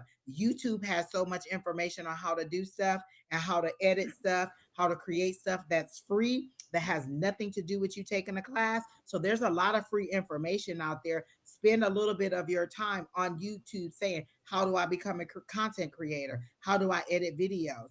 Those are all places that you can take social media and use them to help you out, that they don't cost you anything. It's free. So those are all different resources that you can look into where they're not trying to get money from you, but you have to again, think about what it is that you like to do. Don't just choose something. Like I chose to be a lawyer because I used to watch the Cosby Show, and the mom on there was an attorney, and I had never saw a black female attorney before, and so that's what I wanted to be, was an attorney. Well, after working at a law office for 6 years, it wasn't as glamorous as it seemed on TV, and that's not what I wanted to do. And I had hoped that I had made other decisions. Is that what I do now? Not even close to it. So have a list of options. You're at a very key point in your life, or a pivotal point in your life, where you can make all kinds of where you can make different decisions and different options, and you don't have to choose one. That is one of the things that I was limited to when I was in school. My counselor didn't tell me to check out many options or that I could do multiple things. I wanted to be a lawyer, so that's the only thing she steered me to, when there's other things that I could have done instead of that. So that's what you need to do, is kind of look forward and make some decisions on how you need to how you what abilities you have, what are your likes, what are your dislikes, how much money do you want to make, like what is the average salary of a realtor, how do you consistently make that money, what is the average salary of a creator. Like, take the top three things that you like doing, that you enjoy doing, and then find out how much money it makes to be that person, how much education it takes, how much information it is out there for you to do those things. So decide what it is that you enjoy doing, not just what makes money, or not just a career, what you enjoy doing, what makes you happy. If you could wake up every single day and I could wave a magic wand and be like, hey, this is what you can do, boom, what would it be? Even if it's a personal trainer, you need to find out how much a personal trainer makes, because it may not be as much as you thought, but it may be more than you thought. But you have to do the research to find out. Like, that's something my son had to do in seventh grade. He had to research the career that he thought he wanted to do, to see how much the average salary is. And when you look it up, you need to look at the high and the low of it, and that average. You need to know, okay, coming out of high school or coming out of college, I'm only going to make this amount. How much is it going to cost me to go to school? How long is it going to take me to pay off those loans? Or, how am I going to finance my future? Those are all the things you have to look into. Or what other ways is it? I do see something to do with the stock market for you. I don't know if that's something that you're interested in, but I do see something about stocks and bonds. That would be something like the rush of it. I think you would like that too. So you might need to look into that. That seems to be something with the young folks that keeps coming up, because I think the last guy that came up too. So maybe that's something that's just fast money that you guys would like, the rush of it all. So that's all I got. And it's interesting you mentioned the bodybuilder, the trainer, because my son wanted to be a trainer for a long time, and then he finally, and he kept thinking it was going to be really good money, and then he realized, when he had a conversation actually with a few personal trainers, he came back and said, "Dad, I got to choose something else, because that's not going to give me the lifestyle I wanted." And I'm like, yeah. So Yeah. And so again, when you talk to realtors, tell them to give you the highs and lows of it all, not just the fast money of it. Because I knew someone who thought, oh, this is how much my checks are going to be every time, because they saw somebody and they were like, oh, this is what your commission is, or this is how much money you made. But you have to know, is that consistently what I'm going to make, or is that a one-time thing? And how do I balance that out? So you need to look into the highs and lows of it all. Talk to several different real estate agents. You have that, like, usually asking questions are free. They don't have a problem with you coming in, because then there's a candidate that they can get to come in and they can train and they can mold. So find out, how do you get your leads? Do you know that? How do they get their leads? How do they get their referrals? How do they make their money? So that's what you need to find out before you decide that that's what Yeah. you want to do. And All again, the right. more information you gain, the more education or classes you take, all of them will help you down the road, even if you choose not to go in that direction. And I'll give you an example. As everybody knows, I started out as a clerk at as a department store, and while I worked my way through school, I was I worked at a place called Montgomery Ward's, which was a bargain store, a department store, and I was also a bouncer and I was a security guard, helping to work my way through school. Finally got into engineering. From there, I changed over to law, became a lawyer, and also had a real estate license and X X X X X. The point is that everywhere along the way, all the education I had learned along the way kept helping me as I kept changing and growing because I had already had that underneath me, and it allowed me to do the things I needed to do. And to this day, I still have a real estate license, as most of you already know, and it is all the other stuff that helped bring me there and make me the success that I was at that when I was doing it mostly. So again, don't be afraid of education. Don't be afraid of learning, growing, and listening. And because everything that you hear, everything that you learn, and everything that helps you move the ball down the field a bit will help you in the long run be better at whatever you ultimately are successful at. All right. Well, I hope that helps Pam you. says my ex was a realtor and didn't make a living. Yeah, I'm telling you. What was my ex? Yeah, there's a lot of realtors who starry skies, and it's not all that it's cracked up to be. When you get the big check, it's nice, but sometimes the big checks are not. Who's the person that puts the folders together? Like once you decide that you want to get it, and then like you have to get all your paperwork together, and they check to make sure everything is in there that's supposed to be. What is that person Their called behind the coordinator, the scenes? coordinator, Um, closing that's what coordinator. he ended up doing afterwards, like a mortgage. You know that he did that for mortgage and for car loans Yeah, behind the scenes after he figured out that the real estate thing wasn't always as glamorous as yeah. what it was. And we're not trying to discourage you, but we do want you to be yes, Angels, closing agent. We want you to have all of the options ahead of you and not just get caught up in the glamorization of one thing. Have all your options. You're at a pivotal point in your life where you can make so many different decisions. Angel said her dad is a broker and the market is a little tough right now. Yeah. And it goes through cycles. The market is up and down, up and down, up and down. If interest rates are high, the market's harder. If it's interest rates are lower, it's bad. If you've been in a business for a long time, you don't usually see much of a transition because you have a clientele that continues to follow. But it is a very complicated business. It really is. And again, there are some people who are great at it. Most importantly is, again, if you can walk into a room and know no strangers because everybody's an instant friend, then you have got that is the biggest and hardest thing to learn if you don't have it innately in you. And if you have it in you, then that skill set will not only do you well in real estate, it'll do you well in any business. Because again, when you have that confidence and can walk into a room and own the room, then you will do business. You'll do good at every business. I guarantee it. That's exactly what I was going to say, Don. Confidence and honesty. Like once we feel like you're not being honest with us or you're making up something, like if you don't know something, just say you don't know it. Like I've a lot of times had to tell people, I don't know what that is. I don't know. My guys aren't telling me anything. You have to be honest with people because as soon as they feel like you're not being honest, they shut down and nothing else that you're saying makes sense to them. When I go and buy a car, if I feel like you're lying to me because I've done the research, I'm not going to listen to anything else. And I've already decided I'm not going to buy a car. Yep. And that's a hard job too. Jesus Christ. A car salesman? All right, who's next? We're not. I mean, you can donate if you want to, but that's not how you get on the list. We not never gonna turn down a donation. But if you want to, if you actually just post your question, a good question will go ahead and help you. I've been waking up in crazy sweats recently. Is there something spirit is trying to communicate to me? I literally saw as I read your question, I saw like something being pulled out of you, and you're not ready to release whatever it is that needs to be pulled out of you. They literally showed it to me. It's like a monster being pulled out of you, and you holding on to it, and that's what the sweating is. That's your um your cardinal and your physical, like your not your cardinal, your physical, that's the same thing, but your physical and your mental are fighting with each other. Like you're asking for all these things to be released from you, but as they try to take them, you're holding on to them. Like I just said the other day, I had um I had a very emotional day and I just all of a sudden started crying. I'm like, why are you crying? So then I said, oh, that's something being released. I acknowledged that it was being released. I let it go. And then I was grateful to the universe for taking that thing out of me. So what it is, there's a monster inside you that is trying to be released, but you're not allowing it to release. The reason you're waking up in a sweat is because there's a battle going on in your subconscious. Like they're trying to pull it out and you're trying to hold on to it because it's a comfort to you. It's a behavior also that you're trying to get rid of.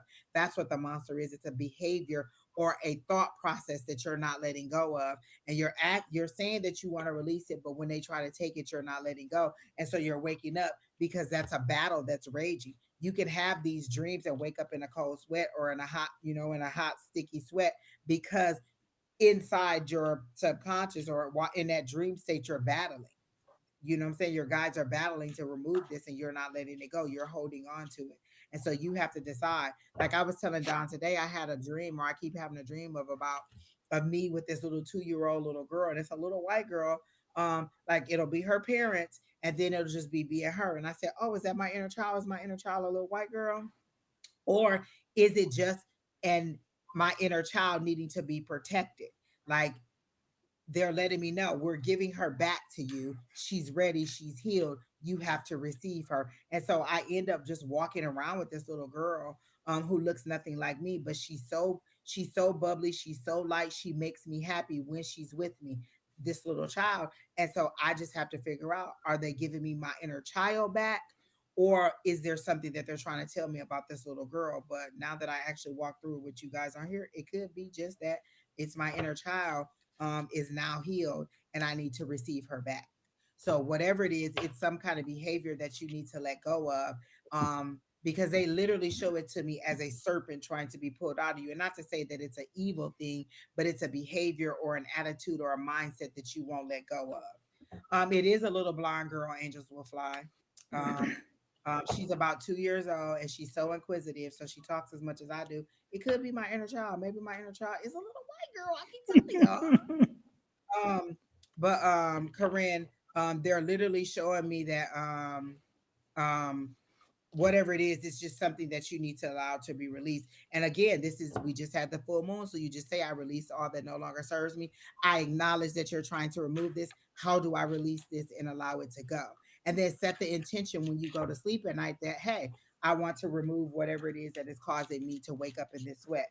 I want to release whatever it is that I need, that this demon it is, or this behavior or this mindset that I need to let go of.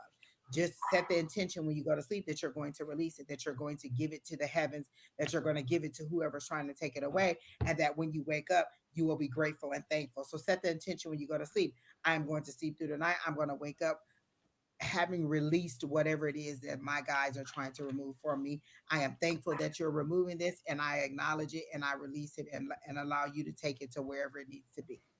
So that's what I see for you, Miss Corinne. Um, they are saying something about magic. You're losing the magic of it all. Like you're losing the wonder and amazement of life. Like I feel like life has been a little bit hard, or you're going through a rough patch or a difficult part, because they're showing me a timeline and they're dissecting just one part of this timeline, and you're wishing you could just take this part out and remove it and then get back on track, because you seem to be a little bit off track. You just want to dissect this little part out and take it out and move forward. And they're saying you're losing the magic and the wonder of it all. Like you're not wishing anymore, you're not hoping anymore, you're not planning, because you think, well, if I plan for it, then it won't happen, or if I plan for it, then it'll turn out worse than what I thought it was, or I won't get it the way that I am. And they're saying you're missing the magic of it. Instead of seeing the lesson in it, you're seeing the hopelessness of it, and wondering why this is happening to you instead of for you. One of the stories I've told often is that I got to the point where I started to save money. And then when an emergency came up, I was mad at the emergency. Like, how dare you come and I have to go into my savings, instead of being happy that I actually had the money to take care of what the situation is. Instead of being grateful for having the surplus, I was mad at the thing for coming at all. But what they were trying to show me is that your life is better. In the past, you couldn't have even been able to pay for this. You wouldn't have even had the ends to make it meet. But now you have the surplus. So if this situation comes, be grateful that you have it and not mad at the situation for testing you and taking away from your abundance, because you'll get more abundance.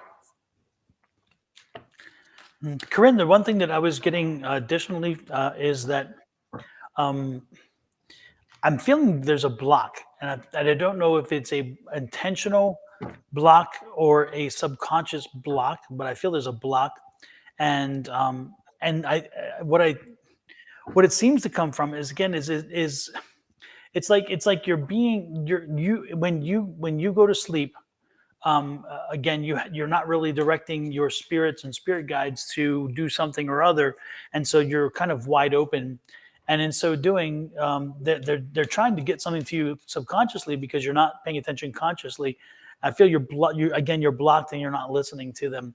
And so as they're working on you in your dreams, that it's kind of being lost. And I'm surprised you're even sleeping well, because I'm getting the feeling like you're not even sleeping well, that you're waking up tired, you're waking up exhausted.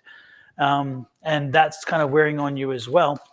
So what I would suggest is that, first and foremost, two things. Go to bed. When you go to bed, first of all, tell your spirit guide to tell all the other spirits, nobody's welcome tonight. The room is closed unless it's some very specific emergency, then they cannot come in and they're not allowed in. And do not let them come into your dreams or anything. Again, they're off limits.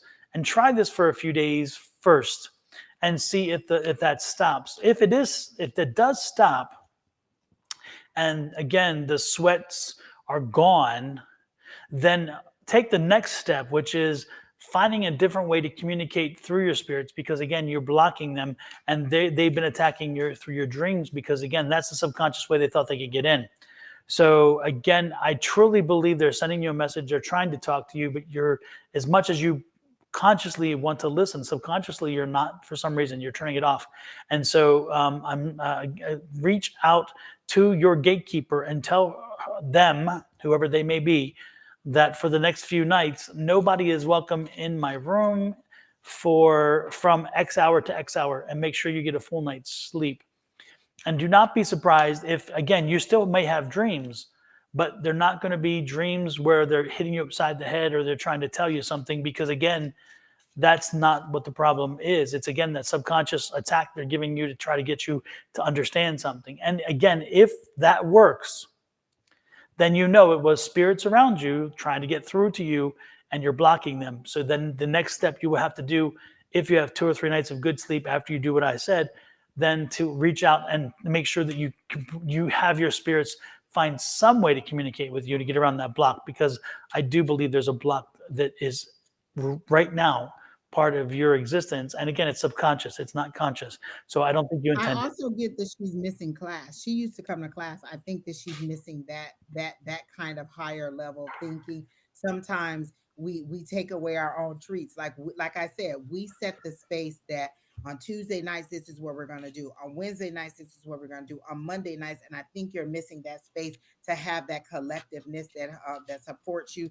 And so that's where you need to just find, even if you can come in for an hour and leave, or come in an hour late. Like we're not sticklers where if you're not there at 6:01 that you can't come in. You can come in for an hour, have a couple sessions, and then leave. You could come back. You could come at 7 and then come back. Like we're doing exercises the whole 2 hours, and we'll welcome you to come in. So I think you're also missing that higher level of enlightenment. But I also had something about, I was going to say, you could put crystals under your pillow. Like you can go to bed and have crystals under there for protection, for clarity, for to open up, your third eye. Put some crystals up under your pillow at night when you go to sleep also, and that may also help you to draw out what it is that is negative, or that is haunting you, or that is giving you this issue. And one of the things that it reminds you, Corinne, and everybody out there, if you have so much energy flowing through you, and again, you're not grounding yourself by getting out in dirt, then you can also buy grounding sheets. I know it sounds strange, but there are places that sell grounding sheets, and that you put them on the bed, and they ground your energy. So therefore that you, I never heard of yes, that. they have them. They have grounding pads and they have grounding sheets. And so you Is it made out of like bamboo? That's all. It just be like bamboo sheets or no, no, something. no. Bamboo is wood. It'll actually it'll conduct even though slowly it'll conduct. But no, it has like I think it has some copper running through it and stuff. And so it's a grounding grid, and it'll ground you. And so at night you can ground yourself with your when you sleep, and it helps you sleep so much better because again, if you're not somebody have successfully grounding during the day, these sheets can help you at night. So a grounding pad on your bed or grounding sheets on your bed will work. Check it out. You can type in metaphysical grounding pad for the bed or whatever, type it in, you'll see it. But you may want to try something like that. Everybody may want to try those if you're having some restless nights and lots of energy to blow off. But keep that in mind as well. But most importantly, again, when you come to the other thing that Angie was alluding to is that when you come to a group like ours and you have a lot of kinetic energy around you, your vibrations raise with them. And so it makes it easier for you to talk to your guides. So even if you are not in class, and if you're not somebody who wants to come to class, if and this is for everybody out there, if you don't want to come to class, it's Tuesday nights, it's free, it's on Zoom. But if that's something that's not your thing, then if you still want to raise your vibration so you can more easily speak to spirit, one of the best ways to do it is put on some high frequency music, something that will vibrate, they'll shake the walls. Not necessarily high bass, that's not necessary. It can have high bass, but the most important thing is the energy. You have to feel the energy in the music. It has to the more frenetic it is, sometimes the better it is. Get up there, get moving, and it gets your energy rising. If you raise your vibrations, then you are closer to spirit because spirit vibrations are high and we are usually like here. So if you can slowly do something to raise your thing, they sometimes can come to meet you eventually. So make sure you keep that in mind. Again, first of all, grounding if you can, and secondly, raising your vibrations. No matter what, those two things can be very helpful to you, especially if you do have a block and you're trying to communicate. But the one thing that they'll always tell you in the metaphysical is find a tribe, Yep. find some people, even if it's somebody that you can just call and talk to and you don't get to go to class. Sometimes they'll say something that you were already thinking and just give you that confidence and that confirmations. A lot of time I'll go to class and I just like to hear the confirmations that, what I told you was correct, or that I was right on track with what I was thinking or what I was seeing. It's a confidence builder, which again raises your vibration, which is what Don is saying. Sometimes I'll go there and I'll be in a grumpy mood, or I'll have a headache, or I just don't want to do it. And by the end of the night, I'm just like, you know what? I'm glad I came. I had a good time. I got to have a discussion with like-minded people who helped me, who triggered a word, or who said something, or who noticed this, or who told me that. And so it's just that community sometime, or having somebody to bounce things off of, or confirm something that you were thinking, that'll raise your vibration also. I'm gonna print this out. This is only an example of the grounding sheets. This link. This is only an example. I'm not saying it's the only one, but at least you can go But to. Keena sent me that link too, Don. Wait, just as soon as you said it, Keena was. So you can go there and look at the grounding sheets, and on this one specifically, it even has some things you can play like little video clips to help you understand about like chronic knee pain and all this other stuff. And again, it's about grounding therapy, and so give it. If you have not heard of it, seen it, or have dealt with it yet, it's something to consider. And this is only one of the many options. I'm not saying buy this one. I'm not sponsoring this one. I don't get any money from it. I wish I did. Oh, Angel said they even have like a pillowcase. If you don't want to buy the whole thing, you can just buy a pillowcase to lay your head on. I might need to buy that pillowcase. I have a friend who has a pad, and she rolls the pad up and takes it with her when she travels. So in a hotel room, she puts the pad on the bed so she can still ground herself even when she's traveling. Oh, I'm gonna look into that pillowcase, Angels. I like that idea. Yep. Take that with me. So there you go. It was you know what else you could do, and this is something that Lavita said. You could take that energy and put it in, like she mentioned something about taking a crystal and making it like the room where you put this bad energy, or this negative energy, or this anxiety, or these people, or whatever it is. Because I was like, oh, I like that. I can set up I can make this crystal the room where I put blah blah blah. So you can decide, I want to put my bad dreams in here. I want to put these negative thoughts in here before I go to sleep. I want these things to be to go into this. And so you can set the intention to put that negativity or whatever it is, that behavior or whatever it is, into that crystal. And then when it's done, or that it's been released, you can get rid of it if you want to, or do whatever you need to do to release the or maybe you could probably just put the crystal back out in the moonlight or the sunlight and allow it to be, that energy to be reabsorbed back into the universe. So there's all kinds of things that you can do in order to get rid of whatever this is that is happening. And honestly, tonight you just needed something to some someone to bounce these things off of, because these are things that I don't think you would have considered. And just hearing it from an outside source is giving you a lot more confidence. Like, I feel like your energy has already risen, even from just the little things that we said, because now you feel like you had options. Where when you came here, you felt like, oh my gosh, what am I gonna do? How am I gonna do it? What is this? Now you feel like, oh, I have so many options. Which one can I choose? Or what combination of them can I choose? So I already feel like your energy is a bit raised, and you're even excited about the options available too. Yeah, and they even sell them on Amazon. There's a bunch of them on Amazon. So again, they're all over. But Yeah. yep, there's even some for, like, they have one here for $45.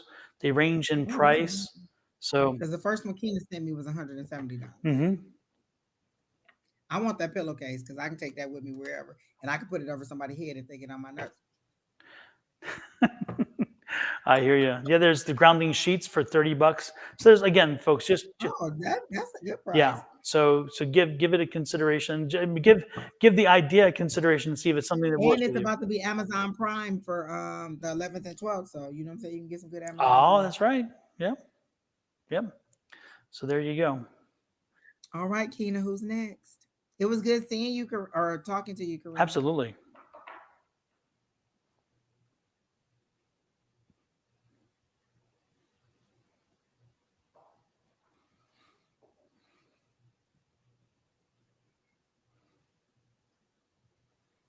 Woo! Okay. Bro, what, are you still here? I hope that you are, because there's are you thinking about going to the casino, or are you a casino person? Because I'm hearing the ching ching ching ching ching of money falling at a casino. Bro, what, you're wondering about money. And as soon as I said July, I saw July, but I saw casino. So are you going to Vegas, or are you going on a trip that has to do with the casino? Because I hear the ching ching ching ching of the money, like the ding ding ding ding of the casino machines. But I also see you're not going to Vegas, you're not going to any place like that, because you're not a gambler. You're not a person who will bet like that. You don't like gambling. They're showing that to me. They're showing me definitely the casino. They're showing me the slot machines, and I hear that bing, bing, bing, bing, bing, bing noise of the coins falling, or the little dings of the machines while you're in there. So let me see why they're showing me that for your July. Are you trying to find ways to make money that you think will require no effort, like get rich quick, like, oh, I can do this and make some money, oh, I can do that and make some money? So they could be showing me it to me in the light of that also, like you're trying to make money quickly, um but with no solid plan on how to make it, like just fast money. And what I'm being told to tell you is they're showing me the temperance card, which means to kind of slow down. In this case, it means slow down, but it also means with temperance, you're bringing two things to the same temperature. So maybe you have hot liquids and you have an egg to put in there. So you need to temper it to make sure that you don't cook the egg when you put it in this hot material. So what they're saying is you need to not get quick rich. Okay, different money making options. So they want you to be mindful of the things that you invest your time in, but also your money in, and your skills and ability while you're trying to make this money. One, what is it that you do like? Two, I'm hearing the word honesty. Be honest and make sure that what you're doing is an honest living, so you won't get in, you won't get into any kind of legal trouble about what it is that you're doing. So they're saying make sure that you're honest about what you're doing, and what you're doing is forthright. Because they're showing me karma, they're showing me the wheel of fortune, but it's going this way, which means that the wheel is turning not in your favor, but you're receiving the karma that for whatever it is that you've done. So make sure that all the things that you're trying to do to make money are legit. They're showing me a pyramid and a line through it. So make sure it's not like a pyramid scheme, or it's not something that takes people money and then they don't have a benefit for whatever it is. So they're saying be mindful of the options that you're considering when you're deciding to make this money. They're showing me a phone and being dialed. Are you thinking about doing customer service, or do you do customer service now? Because they're showing me somebody on a phone and they're showing me paperwork or a list of paper. So do you talk on the phone to customers? Are you in customer service, or is that something that you're interested in? Because they're showing me that as in talking on the phone and not necessarily making sales, but you're talking to people on the phone and taking notes. So that may be an avenue with customer service that you might want to go into. Or if you're in customer service already, they're saying don't leave, just continue to work that, because you're getting skills and ability, you're getting skills in communication, you're getting skills in note taking, you're getting skills in documentation that you're not necessarily understanding that you're getting. You're just seeing it as, oh, I'm talking on the phone, and they're showing me all the different skills that you can gain from doing that, and how it'll help your business in the future if this is the thing that you're doing. Not in customer service right now, but I like sales currently and cook. So they're showing me more of a customer service and you being on the phone and doing that. I'm not sure if you like cooking or if that just pays the bills right now, but that's what they're showing me. And I guess it could have been sales, because they literally showed me a list of names and you dialing phone numbers and talking on the phone to people. So again, it could be customer service, it could be sales, but something like that. That seems to be what brings you joy, and that's what you should look into. And even if you can't do it full time because you work, then maybe you could pick, like, on the weekends you could do this and just see how you like it and see how it builds and how it transitions you into what you want to do. The one question I heard is, how does universe, God, your higher power, know what it is you want? Like, how do they know what to give you if you haven't told them what to give you? You're doing whatever you're doing because that's what you decided to take. That's what you decided to not necessarily settle for, but of all the options in the world that you could have had, this is the one that you took. What is it that you actually really want? Like, if we could give you exactly what you want, what is it that you want? Do you have a minimum salary in line? Do you have the days of week that you want to work, the hours you want to work, what kind of job you want to do at home or remote? Like, have you set those details up in your head, and are you giving that information to your higher power so that they can make that happen for you? If you don't give me nothing to work with, how can I bless you with anything? If what they say, you have not because you ask not. So what have you asked your higher power for in order to receive or to get you to where you want to be? And if you don't, then maybe you should ask, how do I get from right here? How do I get from where I am now, where I have no idea what I want, to a place where I'm confident with the options that are available to me, and I can make the choices that I need to move myself forward. So if you really want to make money, they want to know, how do you want to make that money? How are you going to um um decide what you want to do in the future? Like, it's not a dictatorship. What is it that you want? So that's what I got for you, bro. What? The first thing that hit me was walk away. Are you doing something now you're ready to walk away from? Because I'm getting to walk away. That came to me stronger than anything else. Um, and I'm trying to, um, yeah, no, the walk away was the hmm. Hmm.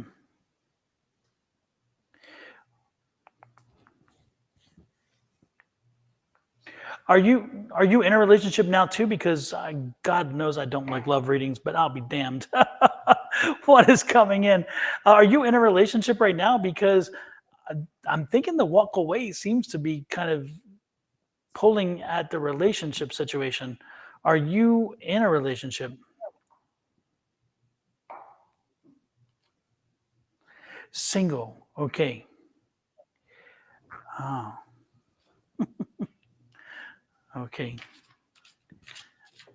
Oh no. Okay. Um, I'm getting this.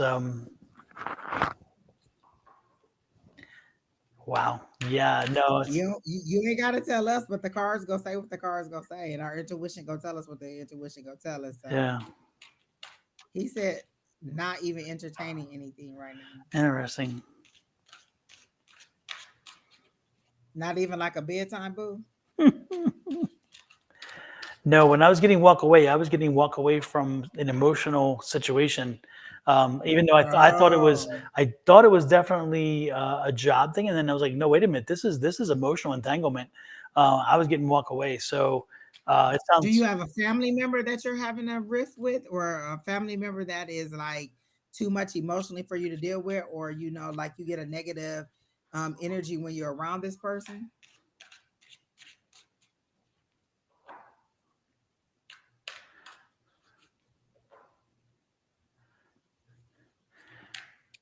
Young Buddha, you just need to post a question as to what you want.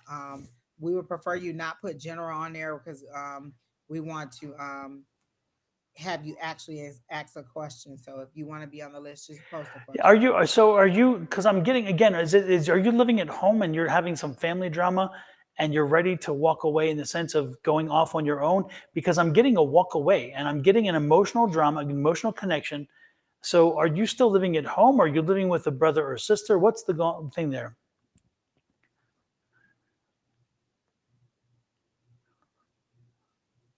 Interesting. Okay, then I'm totally off on your energy tonight, so I'm useless to you because I'm getting the walk away from an emotional situation. So I am no use to you. Not which is glad. I'm glad because again, it's apparently I'm in a different place, and it's not as positive as you are presently in your world, and that's a good thing that you're in positive world because I'd rather have you in your world than the world that I'm kind of seeing for you right now.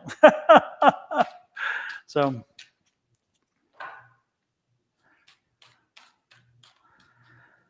wait a minute. You just told me that there's no negative, no family member is negative. Recently, prayer, and then you said home is very draining emotionally. Okay. The cards don't lie.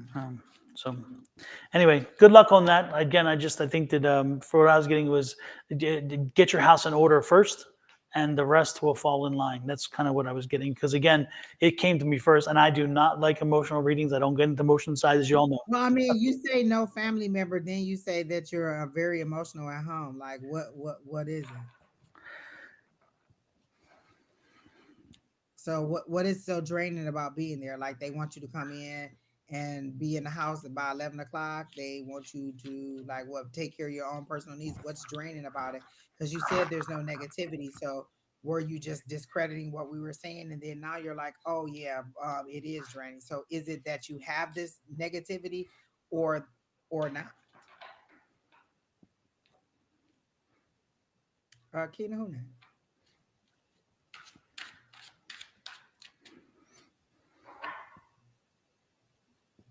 Oh, well, my business prosper. Enchanted Empress, are you still here? And does your business have something to do with hair? I get the salon feel, hair or lashes or something like that. Um, oh, okay.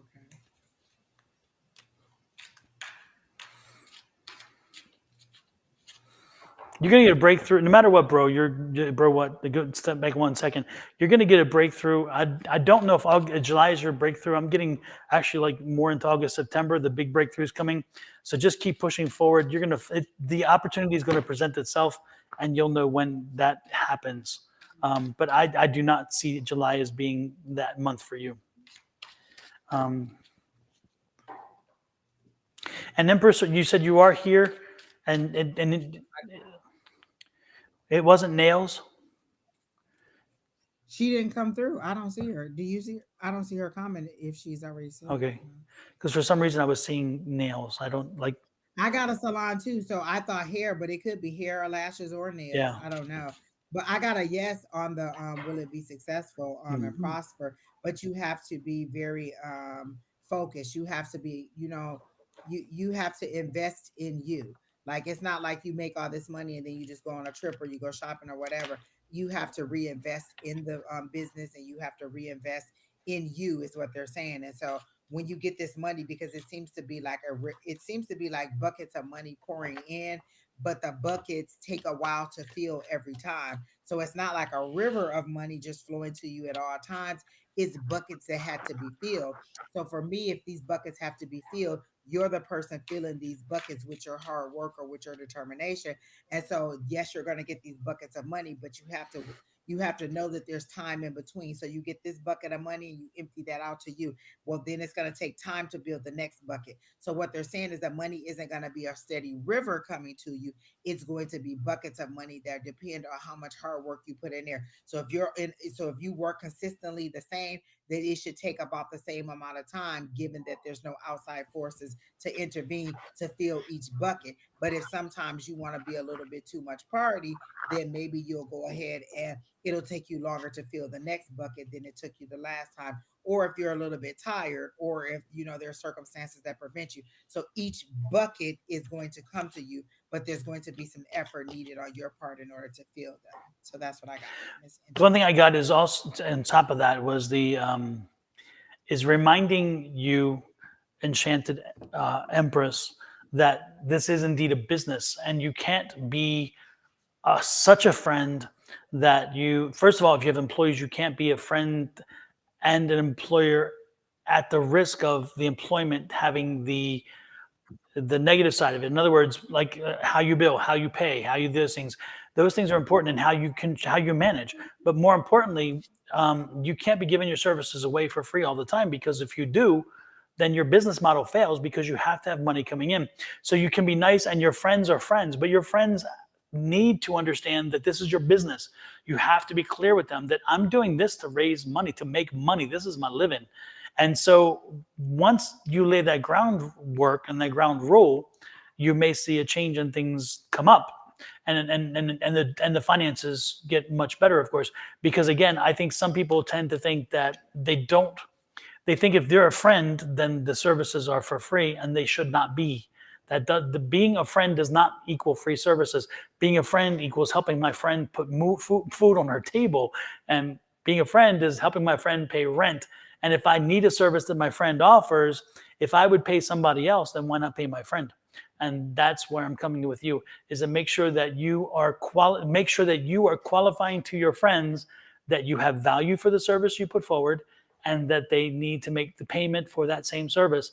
You can give them maybe a little discount if you want, but the most important thing is, if they're true friends, they're going to help you eat. They're going to help you, because if you're not paying your bills, if you don't have the money to pay your bills and you don't have the money to eat, then you're going to be making their life miserable, because they're going to hear about it from all the time, because you can't make it happen, and that's the last thing they want. So they're going to help. They're going to want to be part of that. Okay, so make sure that you respect your time, you respect your service, you respect your ability, and by doing that, you charge for what you believe your value is. And if that isn't acceptable to the friends, then they don't need the service. But make sure that you're being paid for what you do, because that, again, people, it's interesting. Get free time, and I won't say anything about what we're doing right now, because it's the same thing. It's amazing. You get free time, and how people they discount it to the value that we charge them. And we train them. It's like, oh, there's no value. In this situation, we don't train. We hope that we don't train people that there's no value in this. What we tell people is, we charge for this. These long readings that we do individually, we charge for them. And the way in giving back to other people is, and people who may not be able to be in our sphere to be able to do that, we give back to others who may not have that connection or the finances or whatever. So our way of balancing off our receiving so much and abundant and being happy is also giving back a little bit like this. So we're hoping you never get that message that there's no value in what we do. We believe we're giving back because we are blessed in what we get. And that's a very different concept of what I'm talking about with this. When your friends are asking you to do things for them, and when other people are saying, hey, give me, let me do this for free or whatever, because they don't value your time, that's a different problem. So keep that in mind. So just want to make sure I clarify the two, because I don't want you all to think that we fall in that same category. We do this because we want to help other people who may not have the connections or the ability to get the service done, or even the financial wherewithal to do it. So we do free readings to help people have that access, because the last thing to do is again, if you get a gift and you get benefits, it's always good to give a little bit back. Okay. So was I convoluted, or did it make sense? No, it made sense. What I was thinking was I really hope she here because we just gave you a very good reading, like and a long in-depth And she reading. So hasn't I really hope responded, that so you're I'm still thinking here. maybe not. She has not. And so 'cause the last time she came back and said, "Oh, that's what she was saying." I asked earlier, did I don't know if I missed it. So I'm assuming she's popping in and out, and so she's probably not gonna get it. But we gave you a damn good reading. Oh well. Who's next, Keena? Young Buddha, I don't even see a question in there. And Lord help the child for that comment. I think we're pretty much done. I think, right? Is that it? All right. Ter- It was a very good is night. Tara I here? liked all of Is Tara still here? Tara? How do I say it? Tara, are it. you? Tara, are you still here?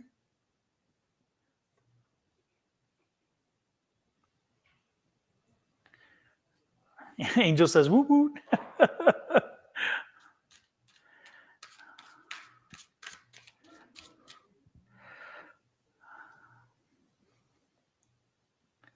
I don't think Tara's here.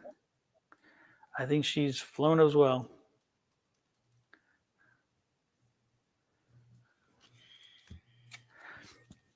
All righty then. Well, thank you, Tara, for at least proposing the question. So we are good. Suzanne, we are closed for the night.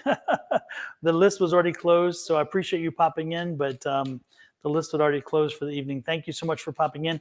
Angie, any big plans for the weekend? No. No. I'm like, wait, what is the weekend? Is there something happening this weekend? I started thinking, like, ooh, what's happening this weekend? Oh, wait, yes, it is. Me and Keena going to a TLC concert. Oh, We got nice. tickets for TLC. They're gonna be here at some casino, so we're going to that on Friday. And I don't really have anything planned for Saturday. Or Sunday we'll be back live. For any of you who missed your turn tonight, you can come back Sunday. We'll be live again at 3 p.m. Pacific Standard Time. Did TLC ever replace T-Boz? I mean, Left Eye? They had a contest on TV where they replaced her, and then nothing ever happened to that. So I don't even know what the show is gonna be like. Um, we'll just have to see. But I do know that they had a contest to replace her, and then I don't know if they bring specific people out per what city they're in. Yeah. So I haven't seen anything recent, but I do know that they still perform. So I guess we'll have to see. It sounds like it's going to be fun. They have some good music. I mean, at one point they were like the group, so it's not as though they have just They a were little bit. making good money. Absolutely. So it sounds like it'll be a fun time. Sunday, if you are in the Phoenix area, you are welcome, everybody, to join us at the Psychic Fair. I will be there on Sunday with Julie and with Susan and Ted Harris as well. No, that came up fast. I know. Yeah, this one's quick, and then the next one is until October.